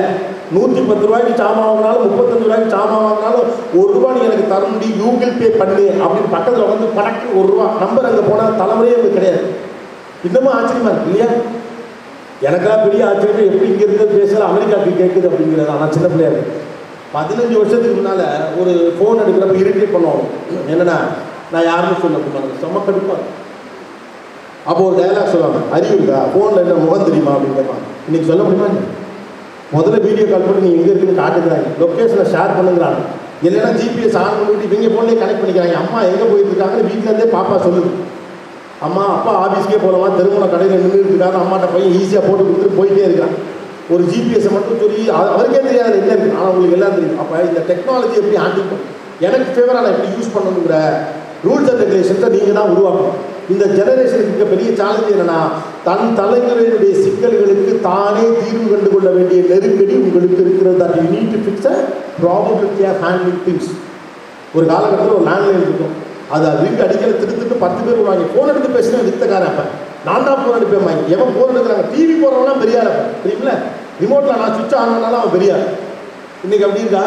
இல்லை, எல்லாமே ஸ்ட்ரெஸ் பேஸ்டாக, எல்லாமே ஃபாஸ்டராக. 100 சேனல் இருக்குது, ஒன்று கூட முழுசாக பார்க்கல, அமைக்கிட்டே Sun TV, Vijay TV, Sirippoli, Adithya, அப்புறம் லோக்கல் சேனல். இந்த ஊருக்கெல்லாம் வந்தோம்னா நான் நிறைய லோக்கல் சேனல் பார்ப்பேன். சென்னையில் அது கிடைக்காது. அது பாட்டுக்கு ரோஜா, பூ, கடல், அப்படி என்னென்னமோ சேனலுக்கு புது புது படம்லாம் போட்டு தாக்குறாங்க. அப்போ இவ்வளவு இருக்குது, எதை பார்க்குறது எதை விரும்புறது. அப்போ இதுக்கான டிசிப்ளினை யார் செட் பண்ணணும்? முந்தைய தலைமுறைக்கு அதுக்கான ஹேண்ட்ஸ் ஆன் எக்ஸ்பீரியன்ஸ் அவங்க செட் பண்ணாங்க. இப்போ நீங்கள் தான் செட் பண்ணணும். ஒரு நாளைக்கு இவ்வளோ நேரம் தான் நான் ஃபோனை யூஸ் பண்ணுவேன், இவ்வளோ நேரம் தான் இன்டர்நெட் பார்ப்பேன், இதுக்கு ஒரு ரேஷன் வைப்பேன். நீங்கள் தான் முடிவு பண்ணணும். ஒரு வாய்ப்பு இருக்கிற போது அதை முழுக்க முழுக்க சுவீகரிப்பதல்ல ஞானம், அதை எப்படி பயன்படுத்துவது என்று புரிந்து கொள்வது தான் ஞானம். பணம் வச்சிருக்கப்போ அதை எப்படியெல்லாம் செலவு பண்ணாங்கிறதல்ல ஞானம், அந்த பணத்தை எப்படி கையாள வேண்டும் என்று கற்றுக்கொள்வதுதான் ஞானம். நீங்கள் செய்ய வேண்டிய முக்கியமான விஷயம், இந்த நியூ ஏஜில் இருக்கக்கூடிய காம்ப்ளிகேஷன்ஸ் எது நினைக்கிறீங்களோ அதுக்கான ரூல்ஸ் அண்ட் ரெகுலேஷன்ஸை நீங்களே ஃபிட் பண்ண வேண்டிய பொறுப்பில் நீங்கள் ட்ரை பண்ணி பாருங்கள். டீடாக்சிகேஷன்லாம் சொல்ல ஆரம்பிச்சிட்டாங்க இல்லையா? அவ்வளோ அளவுக்கு நெருக்கடிகள் இருக்குது. அன்னெசரியாக ஸ்க்ரால் பண்ணாதீங்க, it will affect your focus. ஒரு ஆர்டிகல் எடுத்து வச்சு படித்து உட்காந்து படிக்கிறதுக்கு பாருங்கள். 20 நிமிஷத்துக்குள்ள உட்கார முடியல. அந்த பொண்ணு சொன்னாங்களே ஃபர்ஸ்ட் 2 வாரம் இருக்க உறுதல் 3வது வாரத்தில் இல்லை, because that is no focus. ஒன்றும் இல்லாமல் சும்மா இன்றைக்கி உட்காந்துருக்க முடியுமா? ஏதாவது ஒன்று இருக்கும், கடை கடை கடை கடை எல்லாம் அந்த கட்ட வரல ஆடும். Addiction and intoxication is the most dangerous things today. எதன் மீதும் அடிக்டடோடு இருக்குது, இன்டாக்சிகேஷன் இருக்குது. இது ரெண்டும் இன்னைக்கு பெரிய பிரச்சனையாக இருக்குது. ஏதோடும் அடிமையாகாது, எந்த விஷயத்திலும் அடிமையாகாது. அது ஓவராக படிக்கிறது தான் சரி தான் அடிமையாக. எப்போ பாரு படிச்சுட்டே இருக்குது, இந்த உலகத்தை பற்றியே கவலைப்படாம, பக்கத்து சீட்டில் உட்காந்துருக்க பொண்ணோட வாழ்க்கையை நிலையை தெரிஞ்சுக்காம, நண்பர்களை பற்றி தெரிஞ்சுக்காம, உலகத்தை பற்றி தெரிஞ்சுக்காம நொய்யின்னு படிச்சுக்கிட்டே இருக்குது. அதுவே அடிக்ஷன்.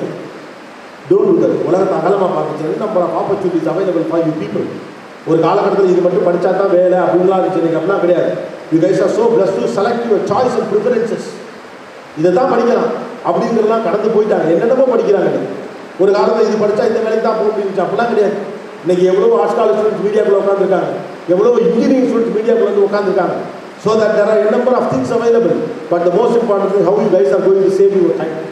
உங்கள் நேரத்தை எவ்வளோ ப்ரொடக்டிவாக உங்களுக்காக நீங்கள் பத்திரமா வச்சுக்க போகிறீங்க அப்படிங்கிறது தான் அடுத்த முக்கியமான விஷயம். தயவு செஞ்சு நல்லா தூங்குங்க. அப்படிலாம் ஒன்று கிளிக்க வேண்டாம். இன்றைக்கி தூங்குறதே பெரிய எக்ஸசைஸ். ஏற்கனவே ஃபோக்கஸ் இல்லாமல் பிரெயின் ஸ்ட்ரெயின் ஆகிடும். இப்படி ஓடிட்டு இருக்கிற என்னென்ன தெரியாமல் பாதி ரீல், அந்த இந்த ரீலை பார்த்தோமா, அதை பார்த்தோமா, அதில் என்னமோ ஒன்று சொன்னாங்க, இது இல்லை. டூ மச் ஆஃப் இன்ஃபர்மேஷன்ஸ் தேவையில்லை. எது தேவையோ தேடி படிங்க, நல்லா தூங்குங்க. அதெல்லாம் இல்லாததுனால தான் ஃபோக்கஸ் அடி வாங்குறதுனால தான் ஆர்டிஃபிஷியல் டிப்ரெஷன் ஒன்று வருது. ஏதோ தலைமையில் கல்வி எப்போது இருக்க மாதிரியே இருக்குது. இந்த உலகம் எனக்கு எதிராக நிற்கிற மாதிரியே தோணுது. பூரா மேலே எனக்கு துரோகம் பண்ண போகிறாங்கிற மாதிரியே இருக்குது. என்னை புறந்தழுவது போலவே இருக்கிறது, என்னை பாரபட்சம் காட்டுவது போலவே இருக்குது, யாருமே என்னை அங்கீகரிக்கவில்லை என்பது போலவே இருக்குது. மொத்தத்தில் என்னமோ போல இருக்குது. இருக்கா இல்லையா? எல்லாம் இருக்குது, ஆனால் என்னமோ போடுது இருக்கா இல்லையா? நல்லா தான் இருக்குது, ஆனால் என்னமோ போடுது. காலையில் எழுந்திரிச்சோன்னு என்னமோ போடுது. உலகத்தில் கோவிடை விட பெரிய வியாதி என்னமோ போல இருக்கிற வியாதி தான். இந்த பொண்ணு அந்த பொண்ணுக்கு ஃபோன் பண்ணுவாப்ல, காலையில் 9 மணிக்கு தான் பண்ணும். என்னடி சண்டே எதுமா போடுங்க, என்னடி தெரியடி எந்திரிச்சு என்னமோ மாதிரி. அந்த பொண்ணு கேட்பாப்புல, ஏன் என்னமோ மாதிரி ராத்திரியெல்லாம் முடிச்சுட்டியா, ப்ராஜெக்ட்ஸ் முடிச்சுட்டியா, டீச்சர் இருந்துருந்தாங்களா, இல்லை உங்கள் அப்பா கோச்சுட்டாரா, உங்கள் அண்ணனோட சண்டையா? இல்லை அதெல்லாம் ஒன்றும் இல்லை. அப்புறம் என்ன, அதெல்லாம் எதுவுமே இல்லைடி, ஆனால் என்னன்னே தெரியல என்னமோ மாதிரி. ஏன்டி என்னமோ மாதிரி இருக்குன்னா என்னன்னு சொன்னால் தானே என்னால் சொல்யூஷன் சொல்ல முடியும். எதுவுமே சொல்லாமல் என்னமோ இருக்கிற மாதிரி இருக்குன்னா நான் என்ன பண்ணுறது? அது என்னமோ மாதிரி இருக்குடி, என்னன்னு தெரிஞ்சால் நானே இது சொல்யூஷனை கண்டுபிடிச்ச மாட்டேன்னா என்னமோ மாதிரி இருக்கு. இந்த பொண்ணு கடுப்பாகி ஒழுங்காக பிரேக்ஃபாஸ்ட்டை சாப்பிட்டு கொஞ்சம் நேரம் டிவி பாரு, கொஞ்சம் நேரம் தூங்கி ஜாலியாக இருக்கும், ரிலீவ் ஆகிருக்குன்னு சொல்லு. 11 மணிக்கு டான்னு ஃபோன் அடிக்க நீ சொன்ன எல்லாத்தையும் ட்ரை பண்ணி பார்த்துட்டு எதுவுமே ஒர்க் அவுட் ஆகலை, மனசில் கரெக்டு இருக்கு என்னமோ மாதிரி. அதை பொண்ணு திரும்பவும் இந்த பிரச்சனை வழக்கம் போல ஃபஸ்ட்டே இது கேட்டு இந்த மாதிரி எனக்கு ஃபோன் பண்ணாத, மத்தியானம் லஞ்ச் சாப்பிட்டு ஒரு குட்டி தூக்கம் போட்டு எழுந்திரிச்சு சண்டே ரிலாக்ஸ் ஆகிடும், சாயந்தரம் நம்ம மீட் பண்ணலாம் அடுப்பாப்பில். கரெக்டாக அந்த பொண்ணு 2 மணிக்கு ஃபோன் பண்ணும். நீ சொன்னலாம் ட்ரை பண்ணி பார்த்தா சாப்பாடு இறங்கல என்னமோ மாதிரி. சரி படித்து தூங்கி தொலை, நீ 4 மணிக்கு நானே உனக்கு ஃபோன் பண்ணுறேன் சரியாயிடும். 4 மணிக்கு தான் அந்த பொண்ணுக்கு இந்த பொண்ணுக்கு ஃபோன் பண்ணி இந்த பொண்ணுக்கு சொல்லுவாப்புல, யார் என்னமோ மாதிரி சொன்னாப்புல, அந்த பொண்ணு சொல்லுவாப்புல, சொல்லு என்னன்னு தெரியலடி 4 மணிலேருந்து என்னமோ மாதிரி. இப்போ அவங்களுக்கு போயிடுச்சு. Why there is என்னமோ மாதிரி? Because you feel insecure, you are not focused, you don't have a bigger box idea, you don't have much of an ambition. உங்கள்கிட்ட பெருசாக ஒன்று இல்லை. அப்போ சும்மா இந்த ஆர்டிஸ்ட்க்கு வேறுனே மனவாரி கொடுக்குது. அதுவா உங்கள் குப்பை தொட்டியை குப்புற கவிழ்த்து வையுங்கள். ஏற்கனவே நம்மளோட பஞ்சாயத்து 1000 இருக்கு. தேவையில்லாமல் அவன் சொன்னது, இவன் சொன்னது, ஊர் சொன்னது, அந்த நாய் அந்த நடிகர் என்ன பண்ணுறாரு, இந்த நடிகர் என்ன பண்ணுறது, இந்த டிவியில் என்ன பண்ணுறான், இவன் என்ன செய்கிறான், கோவில் அது கோட்டையை போட்டுக்கிட்டு வரல. Care about yourself guys. Be focused. உங்கள் ஃபோக்கஸை நீங்கள் எந்த அளவுக்கு என்ஹான்ஸ் பண்ணிக்கிறோம். சக்ஸஸ்ஃபுல் பர்சனுக்கும் ஆவரேஜ் பீப்புளுக்கு ஒரே ஒரு வித்தியாசம் தான், மூளை எல்லாருக்கும் ஒன்று தான். அவன் ஃபோக்கஸ்டாக இருக்கான், நம்ம கொஞ்சம் ஸ்கேட்டர்டாக இருக்கோம், இவ்வளோதான் இருக்கு. Try to be so focus. எப்போ நீங்கள் ஃபோக்கஸ்டாக இருக்கீங்களோ ஆட்டோமேட்டிக்காக உங்களுடைய எல்லா டேலண்ட்டும் என்ஹான்ஸ் ஆகும். எதுக்குமே நேரம் இல்லை இருக்காது. ஏன்னா நம்மகிட்ட பிளான் இல்லை. எதுக்குமே நேரம் இல்லைன்னு சொல்கிறதெல்லாம் பிஸியுடைய குறியீடு. நான் பிஸியாக இருக்கேன், எதுக்குமே நேரம் இல்லை, அது இல்லை. யார் ஒருத்தருக்கு எல்லாத்தையும் செய்ய நேரம் இருக்கோ அவங்க தான் உண்மையிலே பிஸியாக இருக்காங்கன்னு அர்த்தம். எதையுமே செய்ய நேரம் இல்லைன்னா நீங்கள் சோம்பேறித்தனமாக இருக்கீங்க, உங்கள்கிட்ட பிளான் இல்லைன்னு அர்த்தம். இதெல்லாம் ஒரு பெரிய விஷயமா நீங்களாம் நினச்சிக்க கூடாது. எனக்கு டைம் இல்லைன்னு சொன்னதான் ஹம்பக். உலகத்தில் ஆகப்பெரிய வெற்றியாளர்கள் அவ்வளோ பேருக்கு டைம் இருக்குது. நாட்டோட பிரதமருக்கு டைம் இருக்குது, முதலமைச்சருக்கு டைம் இருக்குது, அமைச்சருக்கு டைம் இருக்குது, எலன் மஸ்க்கு டைம் இருக்குது, பெரும் தொழிலதிபர்களுக்கு டைம் இருக்குது, உங்கள் காலேஜில் பிரின்சிபல் கரஸ்பாண்ட் இவங்களுக்கு டைம் இருக்குது. நமக்கெல்லாம் எப்படி டைம் இல்லாமல் போகும்? என்னது time is something that you guys say. பணத்தை விட ரொம்ப பெருசு. Speed is the god and time is the evil. இன்னைக்கு கடவுள் யாரு? வேகம் தான் கடவுள். எல்லாத்தையும் செய்யறது எதுக்குமே நேரம் இருக்கா. அந்த நேரத்தை கண்டுபிடித்துக் கொள்வதுதான் இருப்பதே மிக முக்கியமான விஷயம். இது எல்லாத்தையும் தாண்டி don't get into any kind of complex. You are the best. Don't worry. யாரோ அப்ரூவ் பண்ணாதான் நீங்கள் பெஸ்ட்னு அவசியம் இல்லை. 5 அடிக்கு மேலே இருந்தால் தான் நீங்கள் அப்ரூவ் பண்ண கொடுவீங்கன்னா இதுதான் நான் இப்படி இருக்கேன், அது போதும். எனக்கு இங்கிலீஷ் வரல, எனக்கு அப்ரூவ், யாரோட அப்ரூவ் உங்களுக்கு வேண்டாம். முதல்ல உங்களுக்கு தேவைப்படுறது உங்களோட அப்ரூவல் தான். உங்கள் சுயமரியாதை மீது நீங்கள் வைத்திருக்கக்கூடிய பார்வை தான் உங்களுடைய முதல் approval. I am the best நீங்கள் முதல்ல திங்க் பண்ணாரு. நான் எதற்கும் சோடை போன ஆள் இல்லைன்னு நீங்களாக முதல்ல எப்போ முடிவு பண்ணீங்களோ அப்போ ஆட்டோமேட்டிக்காக உங்களுக்கான கதவுகள் தானாக திறக்கும். அற்பமான சின்ன சின்ன எதிரிகள் தோண்டு போவார்கள். உங்கள் இடத்த நோக்கி நீங்கள் நடந்துட்டே இருக்கு. முதல்ல தருமா பாயிண்ட் நம்பர் 1. கல்லூரி என்ற இடத்தை, இந்த சமூகத்தை நீங்கள் எதிர்கொள்வதற்கு தேவைப்படும் தகுதியை பெறுவதற்கான இடமாக பாருங்கள். வெறும் அறிவை தேர்வு செய்யும் இடமாக மட்டும் பார்க்காதீர்கள். 2வது முக்கியமான விஷயம், உங்களை குறித்த அங்கீகாரத்திற்காக அடுத்தவரிடம் காத்திருக்காதீர்கள். நீங்கள் தான் உங்களுக்கான அங்கீகாரத்தை தர வேண்டும். 3வது, try to be your better version. உங்களுடைய சிறந்த வெர்ஷனாக இருப்பதற்கு என்னவெல்லாம் உண்டென்று நீங்கள் கவனியுங்கள். அதை தொடர்ச்சியாக செய்ய முயற்சி செய்யுங்கள். 4வது, you are an average of 5 things that what you do on a daily basis. ஒரு நாளில் நீங்கள் செய்கிற 5 முக்கியமான விஷயங்கள் சராசரியாக இருக்கிறீர்கள். முடிஞ்சால் இன்றைக்கி ஒரு நோட்டு போட்டுங்க, மை டெய்லி ஆவரேஜ் போட்டுக்கோங்க.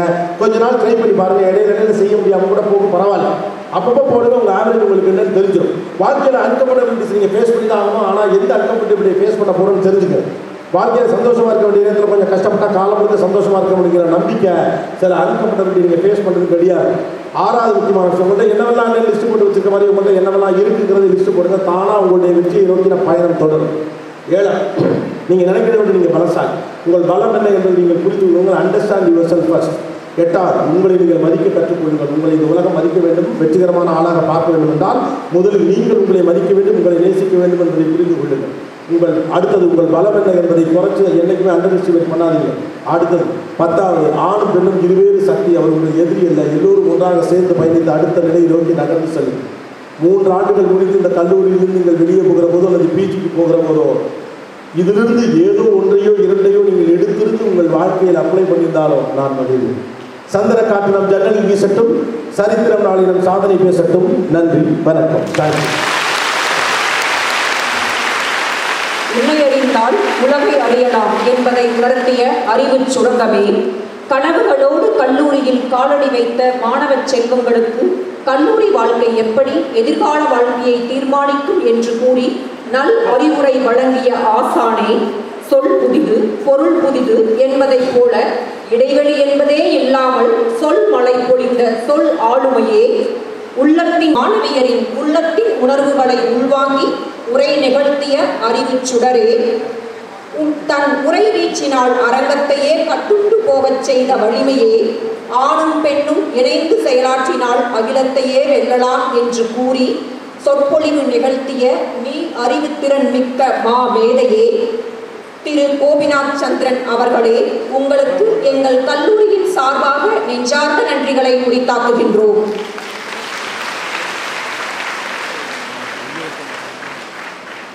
என் கடன் பணி செய்து கிடப்பது என்ற அப்பர் பெருமானின் வாக்கிற்கிணங்க கல்வி பணியில் பல சாதனைகளை படைத்து வரும் கணிதத்துறை தலைவர் இணை பேராசிரியர் முனைவர் திருமதி ஆ பார்வதி அவர்களை நன்றி நவிழ வருமாறு அன்புடன் அழைக்கின்றோம். நன்றி உரை அப்படிங்கிறது இவ்வளவு பெரிய மனிதருக்கு நமக்கு நன்றி உரைங்கிறது பெரிய விஷயம், ரொம்ப பெருமையாக இருக்குது.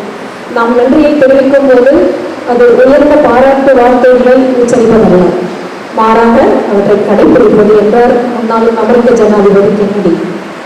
இன்று இந்த சிறப்பான ஒரு விழாவில் வாழ்வின் உயரத்தை எட்ட ஏனைய முதல் படியில் காவல்துடன் படிக்க வந்திருக்கும் 1ஆம் ஆண்டு மாணவ செல்வங்களுக்கு ஒரு நல்ல ஊக்க சக்தியை உந்து சக்தியை உண்டாக்கும் சிறப்பு விருந்தினரை ஏற்பாடு செய்து தந்த நிர்வாகத்தினருக்கும், அவர் பேசுனாலும் அவரே கடைசியாக கன்சல்டேட் பண்ணிட்டாரு. பட் சில பாயிண்ட்ஸ் மட்டும் நான் எடுத்திருந்தேன்.